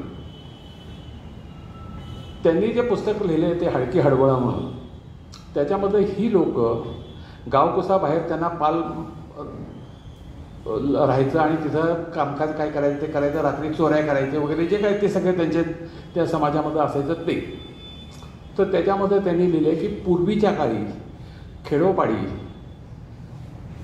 पहाट झाली की लोकांनी शौचमार्जन करायसाठी उगवतेला गेला असा एक शब्द प्रयोग होता. आज आता हा कोणाला सांगितलं तर लक्षातही येणार नाही. उगवतीला गेला म्हणजे काय गेला, कुठे गेला, कशाला गेला.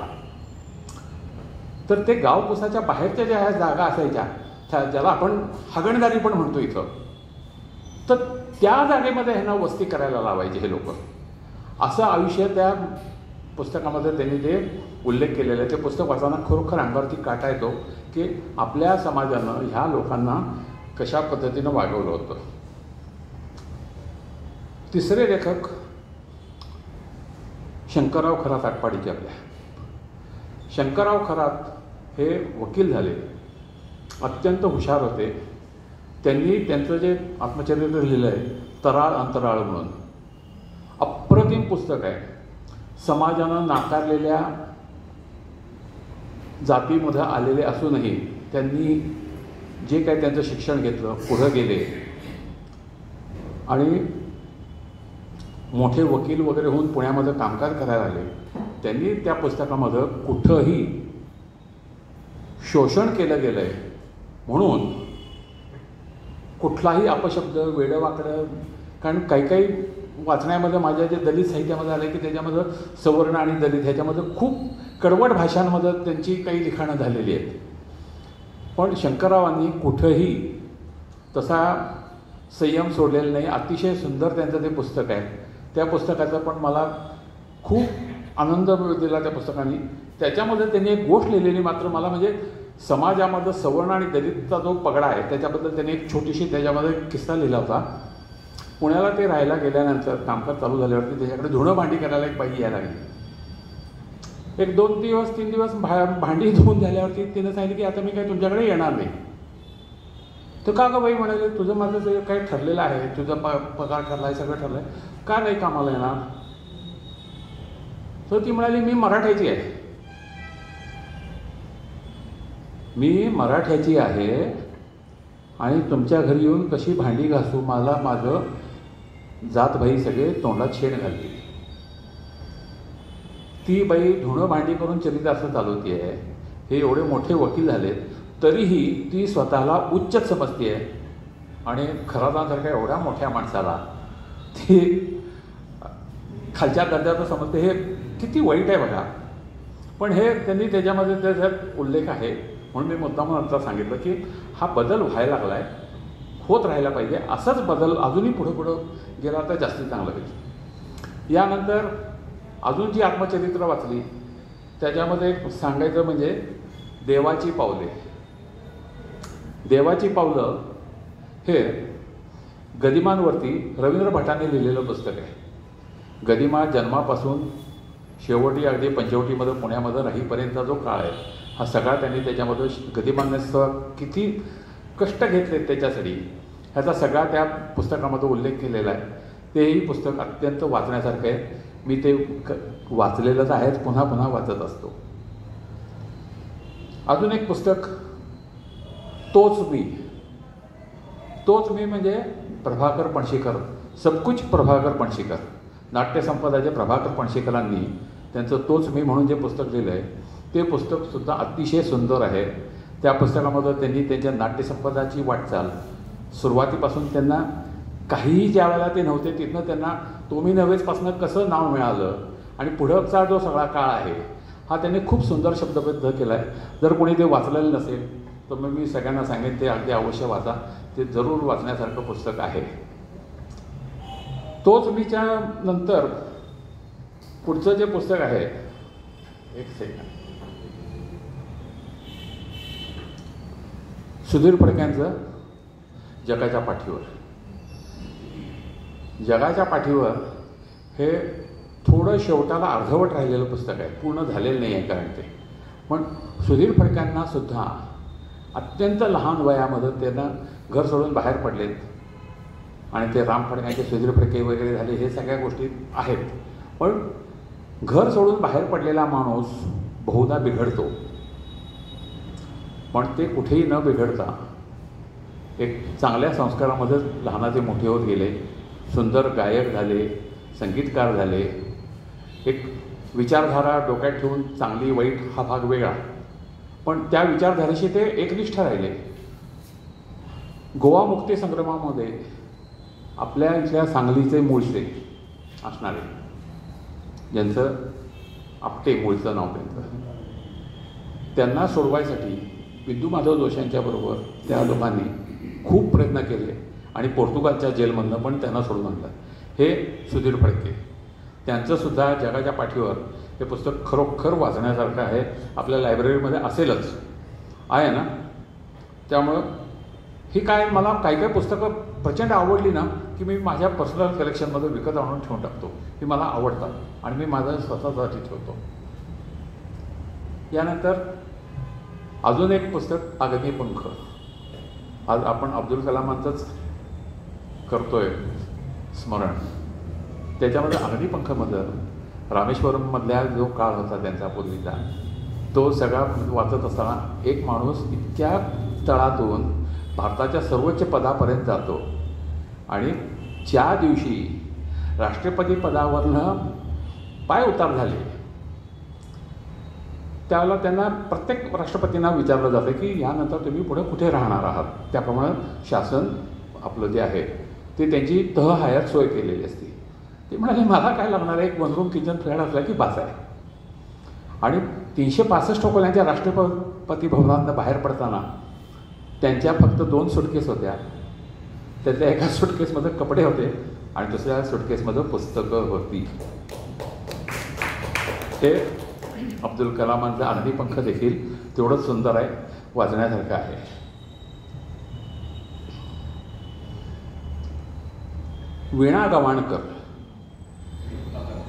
वीणा गवाणकरांची खूप त्यांनी पुस्तकं लिहिलेली आहेत. वेगवेगळ्या लोकांची व्यक्तिचित्रणं त्यांनी केलेली आहेत. त्यातलं माझ्या आवडलेलं मला एक पुस्तक आहे आयडास कडर. आयडास कडर ह्या बाई वेल्लोरला मिशन हॉस्पिटलमध्ये स्कडर म्हणून डॉक्टर होते. त्या स्कडर डॉक्टरांची मुलगी म्हणून त्या अमेरिकेतनं आल्या त्या वडिलांना भेटायसाठी, आई वडिलांना.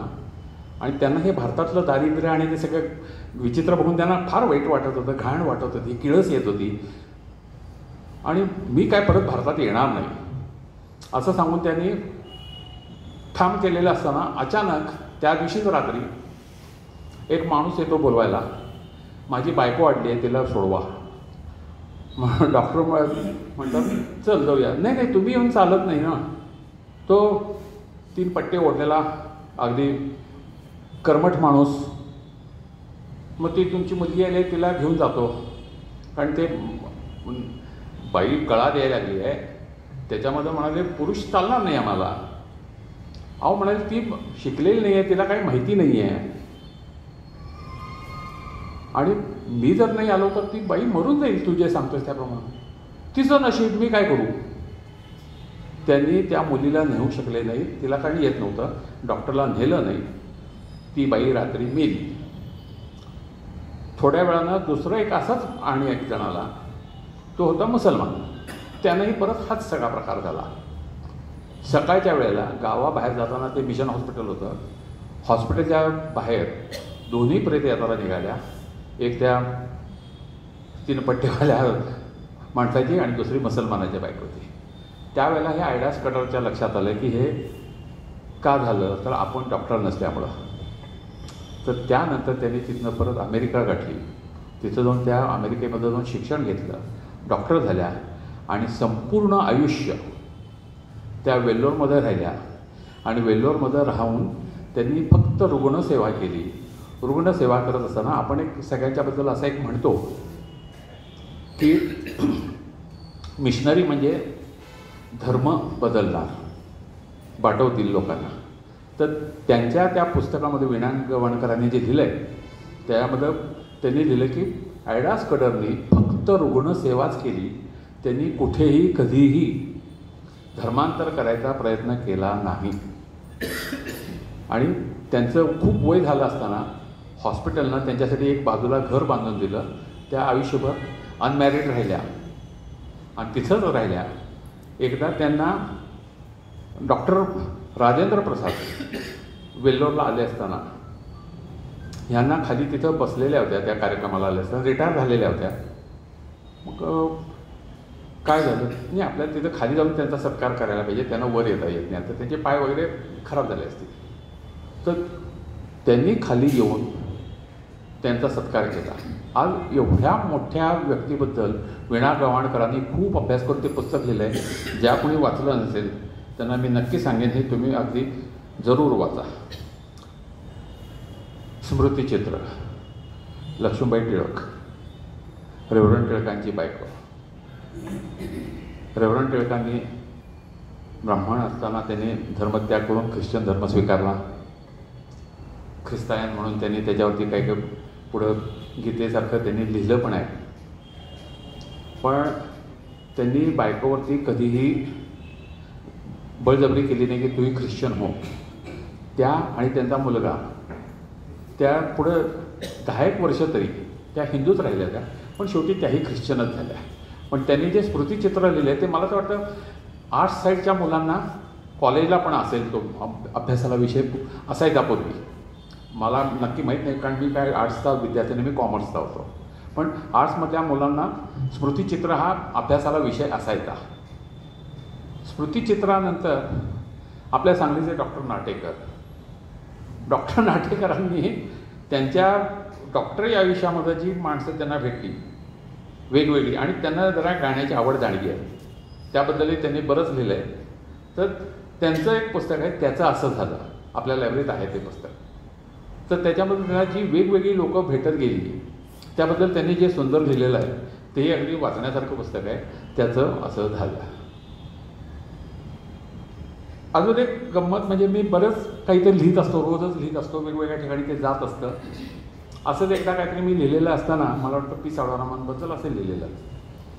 तर मला थोड्या वेळानंतर माधव खाडीलकरांचा फोन आला. माधव खाडीलकर म्हणजे आशा खाडीलकरांचे यजमान, ते आता नुकतेच 1.5-2 वर्षा मागं वारले. तर त्यांचा मला फोन आला की प्रसाद जो बोलताय का? हो बोलतोय. तर म्हणाले मी माझं एक जे पुस्तक लिहिलं आहे ते पुस्तक मला तुम्हाला द्यायची इच्छा आहे आणि तुम्ही सांगलीला आहात तर त्याची एक कॉपी नगर वाचनालयात पण तुम्ही द्या. म्हटलं ठीक आहे. मग मला पत्ता द्या म्हणाले. मी त्यांना पत्ता दिला. तर त्यांना जी सरकारी स्कॉलरशिप मिळाली, त्यांनी जे दिल्लीमध्ये राहून कामकाज शिकलं, जर्मनीमध्ये जाऊन आले, त्यांनी पण खूप सुंदर ते पुस्तक लिहिलेलं आहे. त्याच्यामध्ये 48 सालच्या जळितामध्ये जायगव्हाणसारखं गाव सोडून जे काय त्यांचा विस्थापित व्हावं लागलं ते आले आपल्या इथं मारुतीच्या देवळापाशी ते राहत होते आणि तिथं त्यांनी पुढचा जो काळ सगळा जो आहे तो खूप त्याच्यामध्ये सुंदर केला आहे. तोही अगदी जरूर वाचण्यासारखा आहे. अजून एक पुस्तक मला आठवतंय, मंगला आठलेकर. मंगला आठलेकरांनी ऑफबीट पुस्तक ज्याला म्हणता येईल अशा पद्धतीनं त्यांनी एक पुस्तक लिहिले, गार्गी अजून जिवंत आहे. आता गार्गी अजून जिवंत आहे म्हणजे काय? तर वाराणसीला मनकर्णिका घाट आपल्याला सगळ्यांना माहिती आहे, तो खूप वर्षानुवर्ष म्हणजे तिथली चिता कधी विझलीच नाही असं म्हटलं जातं. तिथं त्या बाईंनी वडील वारल्यावर घर ते सगळं अंत्यसंस्कार करणारे वडील होते. आता वडील वारले, ह्या मुलीनं आता काय करायचं, आता घर तर चालवायचं म्हटलं, तिनं अंत्यसंस्कार करायसाठी मागितल्यावर तो तिथला जो ब्रह्मवृंद होता त्यांनी सांगितलं की तुला हे करायला मिळणार नाही. तर का नाही करता येणार असं कुठल्या ह्याच्यात पुस्तकात लिहिले दाखवा. आणि त्यांनी पुढं आयुष्यभर तिथं स्वतःचा वेगळा घाट बांधला आणि त्या घाटावरती त्यांनी अंत्यसंस्काराची कामं केली. त्याच्यावरती हे पुस्तक लिहिले, गार्गी अजून जिवंत आहे. तेही अत्यंत सुंदर पुस्तक आहे, जरूर वाचावं. ज्यांनी वाचलं नसेल, त्यांनी वाचलं असेल त्यांना ह्या गोष्टी आत्ता आठवल्या असतील मी बोलत असताना.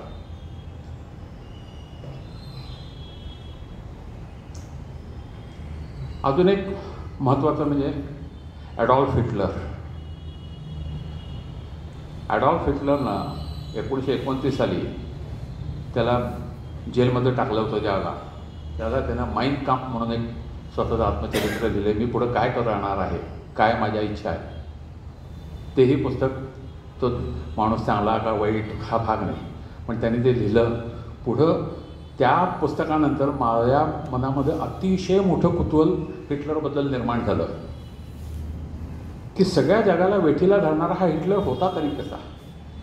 एवढं सगळं अख्खी जर्मनी त्याच्या मागं गेली कशी 45 साली. आणि आजपर्यंत जगभर जे झालं तेच, जे तलवार के बल पर जीते है वो खुद एक दिन तलवार के नीचे आते हे म्हणतात, तसं शेवटी हिटलरलाही 30 एप्रिलला स्वतःच्या 45 साली डोक्यात गोळी घालून त्यांना आत्महत्या करून जीवन संपवलं.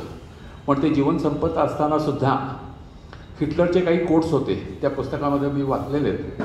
तर त्याच्यामध्ये त्याने एक कोट त्याच्यात असं लिहिलं होतं, if you win you should not be answer anybody, आणि if you lose you should not be there to answer anybody. आता you should not be answer to anybody म्हणून त्यानं त्या दिवशी आत्महत्या करून विषय संपवला. हे जे आहे हे हिटलरच्या बाबतीत मला कुठेही हिटलर नाव लिहिलेलं पुस्तक दिसलं की मी ते पुस्तक आणून वाचतो. मध्यंतरी एकदा आपल्या इथे एक धक्का देणारं एक त्याच्या म्हणजे हिटलर म्हटलं की आपल्या डोळ्यात एक क्रूरकर्मा म्हणून एक नाव येतं, चित्र येतं डोळ्यापुढं. आपल्या लायब्ररीमध्ये ते पुस्तक आहे, पराग वैद्य म्हणून आहे. पराग वैद्यांनी हिटलर कसा होता आणि ते विपर्यास त्याचा कसा केला गेला ह्याच्यावरती जवळजवळ 700-750 पानाचं पुस्तक लिहिलेलं आहे. आणि त्याची शेवटची एक 150 पानं तर त्यांनी 7000 पुस्तकं वाचून 10 वर्षात जीत आणि जेते ह्याच्यामधं जिंकलेल्यांनी लिहिलेला इतिहास जगापुढाला आहे, हारलेल्याचा इतिहास कधी आला नाही. म्हणून त्यांनी जे पुस्तक लिहिलं आहे तेही लायब्ररीतनं आणून जरूर वाचा. त्या पुस्तकामध्ये पण फार सुंदर त्या पराग वैद्याने लिहिले, आपल्याला धक्के बसतात ते वाचत असताना. आता कुठलं पुस्तक चांगलं असं जर का विचार आला तर मला असं वाटतं जे पुस्तक एकदा वाचलं की पुन्हा वाचावं वाटतं, आपल्याला लक्षात राहतं. आत्ता मी बोलत असताना काही गोष्टी ज्या सांगत गेलो की ह्या पुस्तकामध्ये हे होतं, त्या पुस्तकामध्ये ते होतं, हे का राहतं लक्षात, तर ते पुस्तक आपल्याला आवडलं होतं म्हणून आपल्याला लक्षात राहतं. तर अशी जी काही पुस्तकं आहेत ही पुस्तकं चांगली असं माझं मत आहे. आता पुस्तकाचं महत्त्व काय असं जर म्हटलं तर माझं मत असं आहे, पुस्तकं क्रांती करतात. म्हणून पूर्वापार आक्रमण करणारे जे देशावरती जे लोक यायचे ते आल्यावरती पहिलं काय करायचं तर पहिल्या लायब्ररी जाळून टाक, पुस्तकं वाचनालय जाळून टाका, इतिहास नष्ट करा. कारण इतिहासाच्या पुस्तकांमध्येच क्रांतीची बीजं असतात. हिटलरनेही त्या काळात तेच केलेलं होतं. ज्या ज्या देशांवरती आक्रमणं केली त्या त्या ठिकाणची पहिली काय केली तर सगळ्या लायब्ररी जाळून टाकल्या. आपल्या इथलं ताजी उदाहरणं 2 सांगतो. भांडारकर इन्स्टिट्यूटमध्ये जेम्स लेनच्या पुस्तकांना दंगा उठला, त्याचं नुकसान केलं, अपरिमित नुकसान झालं, ठेवा सगळा नष्ट झाला. दुसरं उदाहरण आपल्या सांगलीतलंच आहे, बाबाराव सावरकरांचं स्मारक आहे. त्या स्मारकामधले पुस्तकं काही अज्ञात लोकांनी येऊन एक दिवशी अचानक सगळी जाळून टाकली. हे का जाळलं जातात तर हे पुस्तकाचं महत्त्व आहे. पुस्तकामुळं लोकांच्या मनामध्ये क्रांतीची बीजं रोवली जातात म्हणून पुस्तकं जाळली जातात. हे एवढं पुस्तकाचं महत्त्व आहे. त्यामुळं आपण पुस्तक हे वाचलंच पाहिजे आणि वाचून झाल्यावरती बुकीतसारख्या लोकांनी ते एकमेकांमध्ये जे पसरवत आहेत ते खरोखर कौतुकाला पात्र आहेत. त्यांच्यासारखं काम करणारी कोणी जर पुढची लोकं असतील तर ते लोकांना त्यांना मी अजून एक विनंती करेन, त्यांनी लहान मुलांसाठी मोठ्या माणसांसाठी जे सांगत आहेत त्याचबरोबर वृद्धाश्रम आहेत. आता वृद्धाश्रमामधल्या लोकांना कुणाला डोळ्यात फूल पडलेलं असतं, दिसत नाही, कोणाचं कॅटरॅक्टचं ऑपरेशन झालेलं असतं, तर तिथंही जाऊन त्यांच्यासाठी पुस्तक वाचनाचा तुम्ही उपक्रम चालू करा. त्यांना ते खूप आवडेल. ती लोकांना कोणी भेटायला येत नाही. कसं असतं, गाडी जोपर्यंत प्लॅटफॉर्मवर आहे ना तोपर्यंत लोक त्याच्यात चढ उतार करतात. एकदा गाडी सायडिंगला गेली की त्या गाडीमध्ये कोण चढत नाही आणि कोण उतरत नाही. अशा लोकांसाठी जर का तुम्ही तो उपक्रम केला तर त्यांना खूप आपण समाजामध्येच राहतो आहे ह्याची जाणीव होईल. ह्याचा तुम्ही विचार करा आणि त्यांच्यापर्यंत जर पोचता आलं तर पहा. समर्थ रामदास स्वामींनी दासबोधामध्ये व्यक्तिमत्व सुधारण्यासाठी आणि सभोवतालच्या जगाचं आकलन होण्यासाठी एक सूत्र सांगितलं आहे. त्यात ते म्हणतात, दिसा माझी काहीतरी ते लिहावे, प्रसंगी अखंडित वाचित जावे, अभ्यासोनी प्रकटावे जगती. हे जे आहे तुम्ही वाचा तरच तुम्ही शिकाल, मोठं व्हाल. हे रामदासांनी 300 वर्षापूर्वी त्याही वेळेला लिहिलेलं आहे. दासबोधासारखा एवढा मोठा ग्रंथ त्यांनी, ग्रंथराज ज्याला म्हटलं जातं, ग्रंथराज लिहून झाल्यावरती सुद्धा शेवट करताना त्याच्यामध्ये त्यांनी लिहिताना एक ओळ लिहिली, मज न कळे ते दे रे राम म्हणतात. ते मला एवढं सगळं त्यांना ज्ञान असूनही मला जर काही कळलेलं नसेल अजून तर मला रामा तेही दे. असं जर का रामदास म्हणत असेल की आपण कोण आहोत त्याच्या पुढं, हे आपण नुसतीच पुस्तकं वाचतोय. पण हे रामदासांच्याबद्दल सांगायचं मला वाटलं, ते सांगितलं. अजून एक आत्ता मला तुम्हाला शेवट करायच्या आधी 2 मिनटं सांगायला वाटतंय. भारतरत्न अब्दुल कलामांचं आपण आज स्मरण तर करतोच आहे. त्याच दिवशी आजचा 15 तारखेला पेशवाईमधल्या रामशास्त्री प्रभुणे यांचाही स्मृतिदिन आहे. रामशास्त्री प्रभुणे हे निस्पृह न्यायाधीश म्हणून सगळ्यांना ज्ञात आहेत. त्यांनी पुण्यातही कधीही मुलाहिजा ठेवला नव्हता. त्याबद्दल मी एक काय झालं मला सांगावं वाटतं म्हणून बोलतो. आज दुपारी माझ्या लक्षात आलं की रामदास यांच्याबद्दल बोलताना, रामशास्त्र्यांबद्दल माझ्या डोळ्यापुढं आलं स्वामी कादंबरीमधला शेवटचा एक अखेरच्या भागातला एक प्रसंग. माधवरावांची तब्येत बिघडलेली असते. माधवराव थेऊरला जाऊन राहिलेले असतात आणि तिथं राहिलेले असताना भेटायला त्यांना रामशास्त्री येतात आणि रामशास्त्री आले की त्यांना विचारतात की काय कसं आहे वगैरे वगैरे. तर तो जो भाग आहे ते 2 मिनिटाचा भाग आहे. तर तो मी सहज माझ्या मनात आला म्हणून मी काय केलं, तो मी त्या काल बसून त्याचं रेकॉर्डिंग केलं माझ्याच आवाजामध्ये. ते मी तुम्हाला शेवटी ऐकवतो आणि मग थांबतो. आज वाचनालयामध्ये वाचन प्रेरणा दिनाच्या निमित्तानं मला बोलवून माझे मित्र सुहास करंदीकर आणि वाचनालयाचे सगळे अधिकारी यांनी संधी दिली, त्याबद्दल मी सगळ्यांचे आभार मानतो. शेवटी तुम्हाला ते जे मी वाचलं होतं तेवढं फक्त ऐकवतो आणि थांबतो. रामशास्त्री दरवाजातून आत आले. इच्छारामपंत ढेऱ्यांनी शास्त्र्यांना नमस्कार केला. तो स्वीकारून रामशास्त्र्यांनी विचारलं, कशी आहे श्रीमंतांची तब्येत? आता ज्वर कमी आहे. थोडा डोळा लागला होता. आता जागेच आहेत. कोण आहे? आतून आवाज आला. आत जात इच्छारामपंत म्हणाले, शास्त्री बुवा आलेत. माधवरावांच्या पायाशी बसलेल्या रमाबाई गडबडीने उठल्या. माधवराव म्हणाले, बसा ना, शास्त्री बुवा काही परके नाहीत. रमाबाई थांबल्या. रामशास्त्री आत आले. त्यांनी अदबीनं दोघांना मुजरे केले. पंत, आम्हाला बसतं करा. इच्छारामपंत पुढे झाले. पलंगावर आडवा लोट टाकून माधवरावांना बसतं केलं. श्रीमंतांची ती स्थिती पाहून रामशास्त्र्यांनी दुसरीकडे नजर वळवली. शास्त्री बुवा, आपण आलात, ठीक झालं. पुण्यात सारं क्षेम आहे ना? होय श्रीमंत, आपल्या प्रकृतीची वार्ता समजली आणि दर्शनासाठी आलो. ते काही नवीन नाही. कुणाचं औषध चालू आहे श्रीमंत? श्री गजाननाचं, माधवराव म्हणाले. असं म्हणून कसं चालेल श्रीमंत? औषधोपचार हे झालेच पाहिजेत. नाना, पुण्याहून वैद्यांना पाचारण करा. आजच्या आज श्रीमंतांना औषधोपचार सुरू झाले पाहिजेत. नको शास्त्री बुवा, त्याचा काही उपयोग होणार नाही, माधवराव म्हणाले.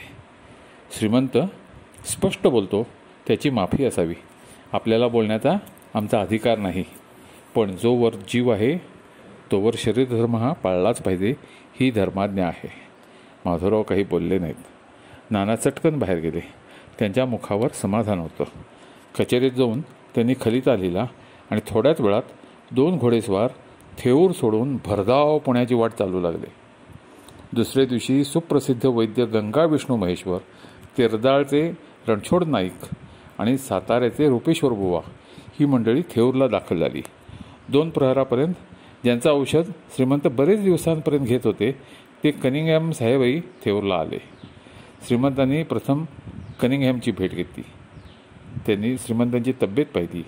तब्येत तपासून होताच कनिंगहॅम साहेब गंभीर झाले. कैक वर्षाच्या सहवासात श्रीमंतांच्या जवळ ते फार आले होते. श्रीमंत क्षीण आवाजात म्हणाले, डॉक्टर, साऱ्यांचं म्हणणं आहे की वैद्यांचं औषध चालू करावं. तुमचा सल्ला हवा आहे. जे असेल ते स्पष्ट सांगा. सरकार, जरूर तर तुम्ही औषध नक्कीच घ्या, माझी त्याला ना नाही. तुम्हाला ते मानवलं तर ठीकच आहे. वैद्यराजांना पाचारण केलं गेलं. त्यांनी श्रीमंतांना तपासलं. गंगा विष्णू म्हणजे साक्षात अश्विनी कुमार असा त्यांचा लौकिक होता. 3 वैद्यात तेच अग्रभागी होते. गोपिकाबाई आजारी असताना माधवरावांनी त्यांना मुद्दाम गंगापूरला पाठवलं होतं. त्यांच्या औषधानं गोपिकाबाईंना बरंही वाटलं होतं. साऱ्यांना आशा होती ती गंगा विष्णूचीच. गंगा विष्णू रंगानं सावळे, मोठे ठसठशीत नाक, भेदक मोठे डोळे, बांध्याने मध्यम उंच असून त्यांच्या चेहऱ्यावर विद्वत्तेचे तेज दिसत होते. श्रीमंतांना तपासून होताच शास्त्र्यांनी विचारले, वैद्यराज? शास्त्री, अनेक औषधं आणि अपथ्ये यांनी प्रकृतीची अपार हानी झाली आहे. ह्याआधी जर वेळीच औषध योजना केली असती तर फार बरं झालं असतं, असं माझं स्पष्ट मत आहे. श्रीमंत ते ऐकत होते. गंगा विष्णूची अस्थानी स्पष्टोक्ती ऐकून साऱ्यांनाच संताप आला. श्रीमंत क्षीण हास्य करत म्हणाले, वैद्यराज, औषधाची आता गरज नाही, हेच ना, तेच आम्ही सर्वांना सांगत होतो. गंगा विष्णू त्या वाक्यानं भानावर आले. स्वतःला सावरत म्हणाले, तसं नाही श्रीमंत, अखेरपर्यंत प्रयत्न असतातच. कदाचित अजूनही आपली प्रकृती सुधारेल. वैद्यराज, ह्या व्याधीची आम्हाला पुरी माहिती आहे. आपण जरूर औषध द्या, ते आनंदानं घेऊ, पण एक सांगून जा. आज्ञा श्रीमंत, गंगा विष्णू म्हणाले. आणखीन किती दिवस ह्या यातना आम्हाला सहन कराव्या लागतील? अचानक अंगावर वीज कोसळावी तशी गंगा विष्णूंची आणि साऱ्यांची अवस्था झाली.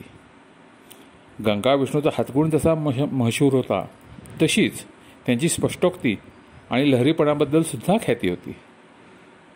श्रीमंत म्हणाले, बोला वैद्यराज, आपण काही सांगितलं तरी आम्हाला ते ऐकण्याचा धीर आहे.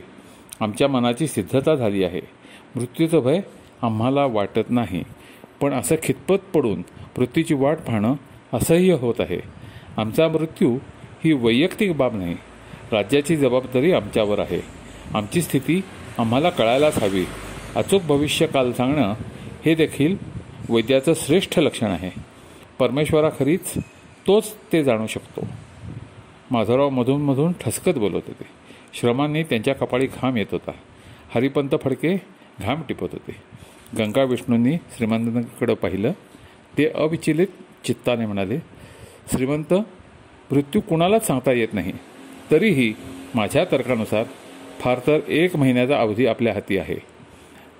नाना, काढ्याचे 2 पाठ देतो, ते एवढे लिहून घ्या. 1 मात्राही देतो आणि श्रीमंतांचं पथ्य सांभाळा. वैद्यराज, कशाला त्रास घेता? मृत्यू येणारच आहे, त्याला अडवणूक कशाला? श्रीमंत, गंगा विष्णू धारदार आवाजात म्हणाले, मृत्यू येणार, तो सरळ यावा, यासाठी ही औषधं आहेत. ही वेळेवर घेतलीत तर कदाचित पुढील यातना कमी होतील. श्रीमंतांनी गंगा विष्णूंना हात जोडले. गंगा विष्णू इतर वैद्यांसह बाहेर पडले. कनिंगयाम श्रीमंतांजवळ आले. त्याचे भुरे केस, गोरापान लांबट चेहरा श्रीमंत निरखित होते. त्याचे डोळे अश्रूंनी भरले होते. पलंगाच्या कडेला आलेला श्रीमंताचा हात त्याने हातात घेतला. अलगद त्याने तो आपल्या मुठीत दाबला आणि झटकन तो बाहेर गेला. तर्कतीर्थ लक्ष्मण शास्त्री जोशी आपल्या सगळ्यांना माहीत आहे. किती प्रकांड पंडित होते, अनेक भाषा कोविद होते. तुम्हाला आश्चर्य वाटेल, त्यांनी संपूर्ण देशातून 50,000 पोथ्या गोळा केल्या. पोथ्या संस्कृतमध्ये वेगवेगळ्या भाषातल्या, आणि त्याचं त्यांनी सूची तयार करायचं काम चाललेलं होतं. त्यातली 13,000 पोथ्यांची सूची त्यांनी केली, पण नंतर त्यांना आयुष्य मिळालं नाही, ते राहिलं काम. पण 50,000 पोथ्या आणल्या, त्यातले 13,000 पोथ्यांची सूची त्यांनी केली. आपल्याला सांगितलं तर आश्चर्य वाटेल, आज आपल्याला चित्रकूट किंवा सह्याद्री अशी जी बंगल्यांची नावं दिसतात ना सगळी मुंबईतली, ती यशवंतराव चव्हाणांनी शास्त्रीबुवांच्या सल्लामसलत करून ती नावं ठेवलेली आहेत त्यावेळेला. हे एक आहे. त्यानंतर हिंदू धर्मामध्ये अस्पृश्यतेला काही आधार आहे का, कुठं काही संदर्भ आहे का, ह्याच्याबद्दल गांधीजींना शंका होत्या अनेक. तर त्यांनी शोधत होते कोण मला ह्याच्याबद्दल माहिती देईल. तेव्हा त्यांनी शास्त्रीबुवांना बोलवून घेतलं, लक्ष्मण शास्त्री जोशींना, आणि त्यांना विचारलं की आहे का असं काही हिंदू धर्मामध्ये अस्पृश्यता असा संदर्भ काही आहे का. त्यांनी निक्षून सांगितलं की हिंदू धर्मामध्ये अस्पृश्यता हा काहीही संदर्भ नाही, हा नंतर आलेला आहे. त्याच्यामध्ये शास्त्रात रूढीबलियसी म्हणतात तसं झालेलं आहे. हा म्हणजे एवढा सल्ला द्यायचा ज्यांची ताकद आहे ते शास्त्रीबुवा. आपल्याला सगळ्यांना माहीत आहे, विश्वकोश त्यांनी संपादन केलं, त्यातून साहित्य संस्कृती मंडळ त्यांनी स्थापन केलं संपूर्ण महाराष्ट्रामध्ये. तर असे हे शास्त्रीबुवा दीर्घ आयुष्य मिळालं त्यांना. ते मूळचे पुरोहित, म्हणजे घराण्यातनं सुद्धा ते मूळचे पुरोहित. नंतर मार्क्सवादाचा अभ्यास केला, इंग्रजीचा अभ्यास केला. त्यांना इंग्रजी कुणी शिकवलं तर आचार्य विनोबा भावेंनी त्यांना इंग्रजी शिकवलं. आणि 40 दिवसात इंग्रजी उत्तम वाचायला लागले ते. 40 दिवस म्हणजे शिक्षकही कसे होते, विद्यार्थी कसे होते, हे पण आपल्याला हे सगळं वाचनातनं मिळाले बरं का मला. हे काय मला कुठं स्वप्नात कोणी येऊन सांगितलं असं नाही. तर त्या शास्त्री भाऊंना एके दिवशी विचारलं, माझ्यासारख्या एका पत्रकारानं त्यांची मुलाखत घ्यायला गेलेल्या, शास्त्री भाऊ तुम्ही एवढं प्रचंड वाचता, म्हणजे तुम्ही भारतीय घटनेचं संस्कृतमध्ये जेव्हा भाषांतर करायची वेळ आली तेव्हा कोण तर तर्कतीर्थ लक्ष्मण शास्त्री जोशी त्यांनी केले बरं का, संस्कृतमध्ये भाषांतर केले भारतीय राज्यघटनेचं. आणि ते छापायला सुद्धा सापडत नव्हते, कारण ते फॉन्ट पाहिजेत ना मिळायला ते तसे. त्याकरता ते वहीला खास तयार करून घेतले त्यांनी फॉन्ट. सोरटी सोमनाथचं जेव्हा मंदिराचा जीर्णोद्धार करायची वेळ आली, मोहम्मद घोरीच्या हल्ल्यामध्ये ते सगळं उद्ध्वस्त झालं, तर डॉक्टर राजेंद्र प्रसाद वल्लभभाई पटेल यांनी पुढाकार घेतला. आपल्या सगळ्यांना माहीत आहे सोरटी सोमनाथचं हे करायचं.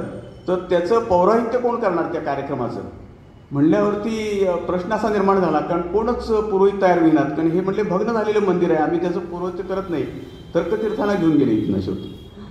असे हे तर्कतीर्थ मार्क्सवादाचे गाढे अभ्यासक आणि आधुनिक विज्ञान.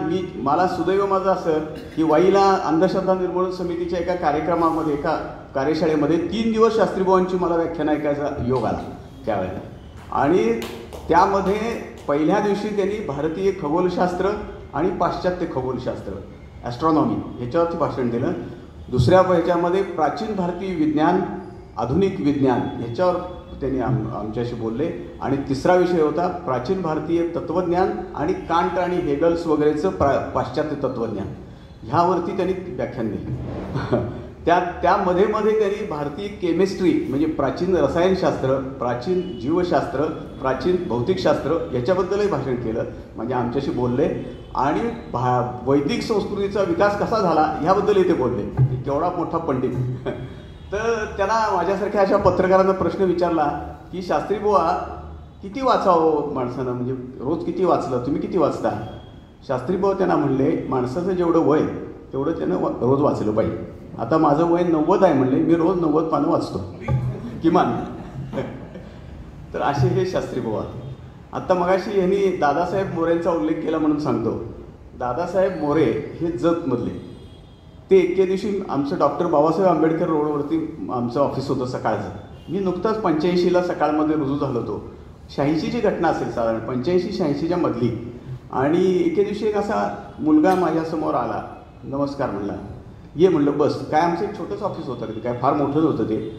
मला म्हणला मला उत्तम कांबळेने तुमच्याकडे पाठवलेलं आहे. म्हटलं तुझं नाव काय. तर म्हटलं माझं नाव दादासाहेब मोरे आणि मी असं जतमधनं इथं शिकायला सांगलीमध्ये आलो आहे. मग तोवर मला उत्तमचा पण फोन आला की चिंतामणी असं तर दादा मोरे म्हणून आहे. दादा मोरेच म्हणत होतो आम्ही त्याला. तर तो तुला येऊन भेटेल. तर त्याला लिखाणाची जरा आवड आहे म्हणलं. मग मी म्हणलं त्याची चर्चा केली मी, तू काय लिहितोस काय करतोस सगळं त्यानं सांगितलं मला. दुष्काळ, भयानक दुष्काळ त्यावेळेला जत तालुक्यात होता. तुम्हाला आश्चर्य वाटेल, आंघोळ केल्यानंतर जे पाणी वाहून जातं ते सुद्धा लोक वापरत होते, अशी परिस्थिती होती जत आणि कवठेमहांकाळ, सांगोला, माण, खटाव या भागामध्ये. मी स्वतः अनुभवलेलं आहे ते याच्यामध्ये. मी प्रत्यक्ष त्यावेळेला वार्तांकन करायला जात होतो या दुष्काळी भागामध्ये. तर त्या दादा मोरेंना मी त्यावेळेचे आमचे सकाळचे संपादक कोल्हापूरचे विजय कोळेकरांच्याकडे चिठ्ठी लिहून पाठवलं त्याला.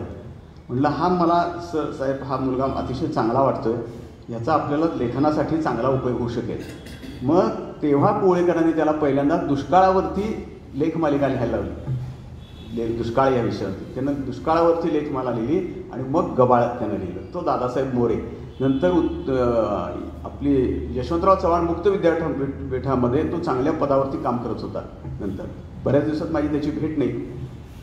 दुसरा उल्लेख केला आहे रामशास्त्री प्रभूंचा. एक लक्षात घ्या, पुस्तकं जशी वाचतो आपण तसे काही काय म्हणू आपण रोजनिशा, त्यानंतर काही लोकांनी लिहून ठेवलेली, आता खाफी खाननं औरंगजेबाचं चरित्र लिहून ठेवलेलं आहे, किंवा इब्न बतुता हा मोरोक्कोहून भारतामध्ये आला. आणि ह्याच्या मोहम्मद तुगलक ज्यांना दौलताबाद म्हणजे औरंगाबादला आत्ताचं संभाजीनगर तिचं राजधानी हलवली वगैरे त्याच्या पदरामध्ये होता तो. त्यानं धर्माधिकारी केलं होतं त्या इब्न बतुताला. त्यानं काही बरंच लिहून ठेवलेलं आहे. असे अनेक लोकांची जी इतिवृत्त आहेत ती सुद्धा वाचण्यासारखी आहेत. तर सांगली आणि मिरज ही तेव्हा मिरज संस्थान होतं, अजून सांगली संस्थान वेगळं झालेलं नव्हतं, ते 1800 साली झालं. तर त्या मिरज संस्थानचे वकील किंवा कोणतंही एक अधिकारी पुण्यामध्ये असायचे त्यावेळेला आणि सातारामध्ये पण असायचे. कारण राजेसाहेब काय देतात, आज्ञा देतात किंवा काय करतात, काही काम देतात त्याच्याबद्दल ते असायचे. तर त्यांनी काही इतिवृत्तांत लिहून पाठवलेले आहेत असे, मिरजेला पाठवले आहेत किंवा बडोद्याच्याकडे काही पाठवलेले आहेत. तर ते वाचण्यासारखे आहेत, म्हणजे त्याच्यामध्ये फार भारी माहिती आहे. आता त्यांनी रामशास्त्री प्रभुणेंचा उल्लेख केला. रामशास्त्री प्रभुणेंना जेव्हा त्यांची नेमणूक केली आहे माधवराव पेशवेंनी, त्यावेळेला लिखित आहे बघा, त्यांचं एक चरित्र लिहिलेलं आहे जोग नावाच्या ग्रस्तांनी, यांचं जोग नावाच्याच यांनी लिहिलेलं आहे रामशास्त्री प्रभुणेंचं चरित्र. तर त्याच्यामध्ये त्यांनी असं दिलं आहे की तेव्हा त्यांना 1100 रुपये पगार, 900 रुपये पालखीसाठी आणि इतर खर्चासाठी असा त्यावेळेला रामशास्त्री प्रभुणेंना 64-65च्या दरम्यान पगार दिला होता, 1764-65ला. म्हणजे त्यांची ही योग्यता काय होती बघा. तर ह्या रामशास्त्री प्रभुणेंचं अगदी आता आसन्न मरण अवस्थेत होते, ते आता मरणार अशी अवस्था आलेली होती. म्हणताना जवळपास सगळे लोक होते ते म्हणले, शास्त्री बुवा तुमचा मुलगा त्याला काही आता काही कामधंदा नाही आहे, तर त्याला काय सेवा करायची दौलतीमध्ये संधी द्यायला पाहिजे, तर आम्ही श्रीमंतांना काही निरोप देऊ का त्याच्याकरता. रामशास्त्री प्रभुणेंचं उत्तर आहे, तुम्ही ऐकण्यासारखं आहे. आज आपल्या मुलाला किंवा आपल्या पुतण्याला, आपल्या नातवाला राजकारणामध्ये भले पुढं आणतात जे लोक किंवा अधिकारावरती बसवायला बघतात, त्याच्याकरता हे फार डोळ्यात अंजन घालणारं उत्तर आहे. ते म्हणले, माझा मुलगा विवेकशून्य आणि मूर्ख आहे, त्याला काम द्यायचंच असेल तर श्रीमंतांची धोत्रं बडवायला द्या. हे रामशास्त्रीचं उत्तर आहे त्यावेळेला. अर्थात त्याचं नशीब चांगलं, पेशवाई उडाल्यानंतर इंग्रजांनी त्याला आणखी तनखा वाढवून दिला होता त्यावेळेला. म्हणजे इंग्रजही गंमतशीर आहे. आपल्या सगळ्यांना माहीत आहे की पेशवे हे झाशीच्या राणीची कथा आपल्याला माहीत आहे. झाशीच्या राणीचं पुण्यातही खूप कनेक्शन होतं, नानासाहेब पेशव्यांच्या बरोबरच ती वाढली, ती झाली ती. तर 1893च्या दरम्यान, 91-92 असेल कदाचित, 1891-92च्या दरम्यान पुण्यामध्ये पंडित नावाच्या एका ग्रस्तानी झाशीच्या राणीवरती 3 व्याख्यानं दिली पुण्यामध्ये, 3 व्याख्यानं. आणि त्याचा वृत्तांत केसरीमध्ये छापून प्रसिद्ध झाला होता. असं पंडित, वसंत पंडितच बहुतेक त्यांचं नाव, त्यांनी अशी व्याख्यानं दिली वगैरे. आणि केसरी त्यावेळेला सबंध देशभर जात होता पोस्टानं यानं असा तर तो झाशीला पोचला अंक. आणि तुम्ही सगळ्यांनी झाशीच्या राणीचं चित्र पाहिलं असेल, त्याच्या पाठीवर एक छोटं पोर होतं असं, त्याचं नाव दामोदर, तो दत्तक मुलगा होता. त्यांचं नाव नेवास्कर मूळचं, नेवाळकर, आणि तांबे हे त्यांचं माहेरचं नाव झाशीच्या राणींचं. तर त्या दामोदरनं ती बातमी वाचली त्या पेपरमधली, केसरीमधली. आणि त्यात जे सगळं 2-3 सगळं झाशीच्या राणीबद्दल लिहिलं तर तो चिडला भयंकर. त्यानं केसरीला एक लांब लचक पत्र पाठवलं की हे तुम्ही काय छापलेलं आहे आणि ते कोण पंडित नावाचे ग्रस्त आहेत, त्यांनी माझ्या आईबद्दल जे लिहिलेलं आहे ते सगळं चुकीचं आहे म्हणले. त्यांनी विपर्यास्त मजकूर लिहिला आहे. 1890 सालची गोष्ट आहे. म्हणत्या केसरीनं ते सगळं छापलं, प्रसिद्ध केलं ते त्यांचं म्हणणं काय होतं ते. आणि मग त्यातनं प्रेरणा घेऊन पारसनिसांनी झाशीच्या राणीचं साध्यंत चरित्र लिहून काढलं, पण ते पण उपलब्ध आहे. साधारणपणे रायगड जिल्ह्यामध्ये आपल्या श्रीवर्धन तालुका, त्या गावात वरसई नावाचं एक गाव आहे आणि त्या गावामध्ये गोडसे भटजी नावाचे एक गृहस्थ राहत होते. गोडसे भटजी आणि त्यांचे सगळे ते भटजीच होते ते सगळे.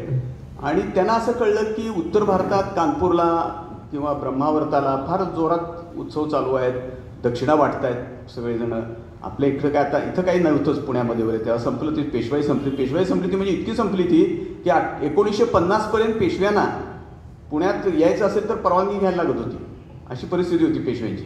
त्या सरकारची परवानगी 1950पर्यंत सुद्धा इतके परागंदा पेशवे सगळे झाले ते तिथनं. म्हणतं आपण काहीतरी उत्तर भारतात जाऊया आणि काय मिळाले 4 पैसे तर दक्षिणा मिळवूया म्हणून ते चुलते पुतणे दोघं मिळून उत्तर भारतात गेले.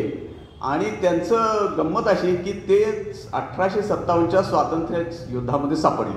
त्याचं ते भटजी माणूस, त्यानं ते सगळं वर्णन करून ठेवलं आहे माझा प्रवास या पुस्तकामध्ये. वाचण्यासारखं पुस्तक आहे, छोटंसं आहे पण अप्रतिम पुस्तक आहे. तुम्हाला एक भटजी माणूस लिहितोय प्रवास वर्णन, म्हणजे तसं प्रवास वर्णन त्याच्या आधी यमुना पर्यटन आलेलं आहे बाबा पद्मजींचं.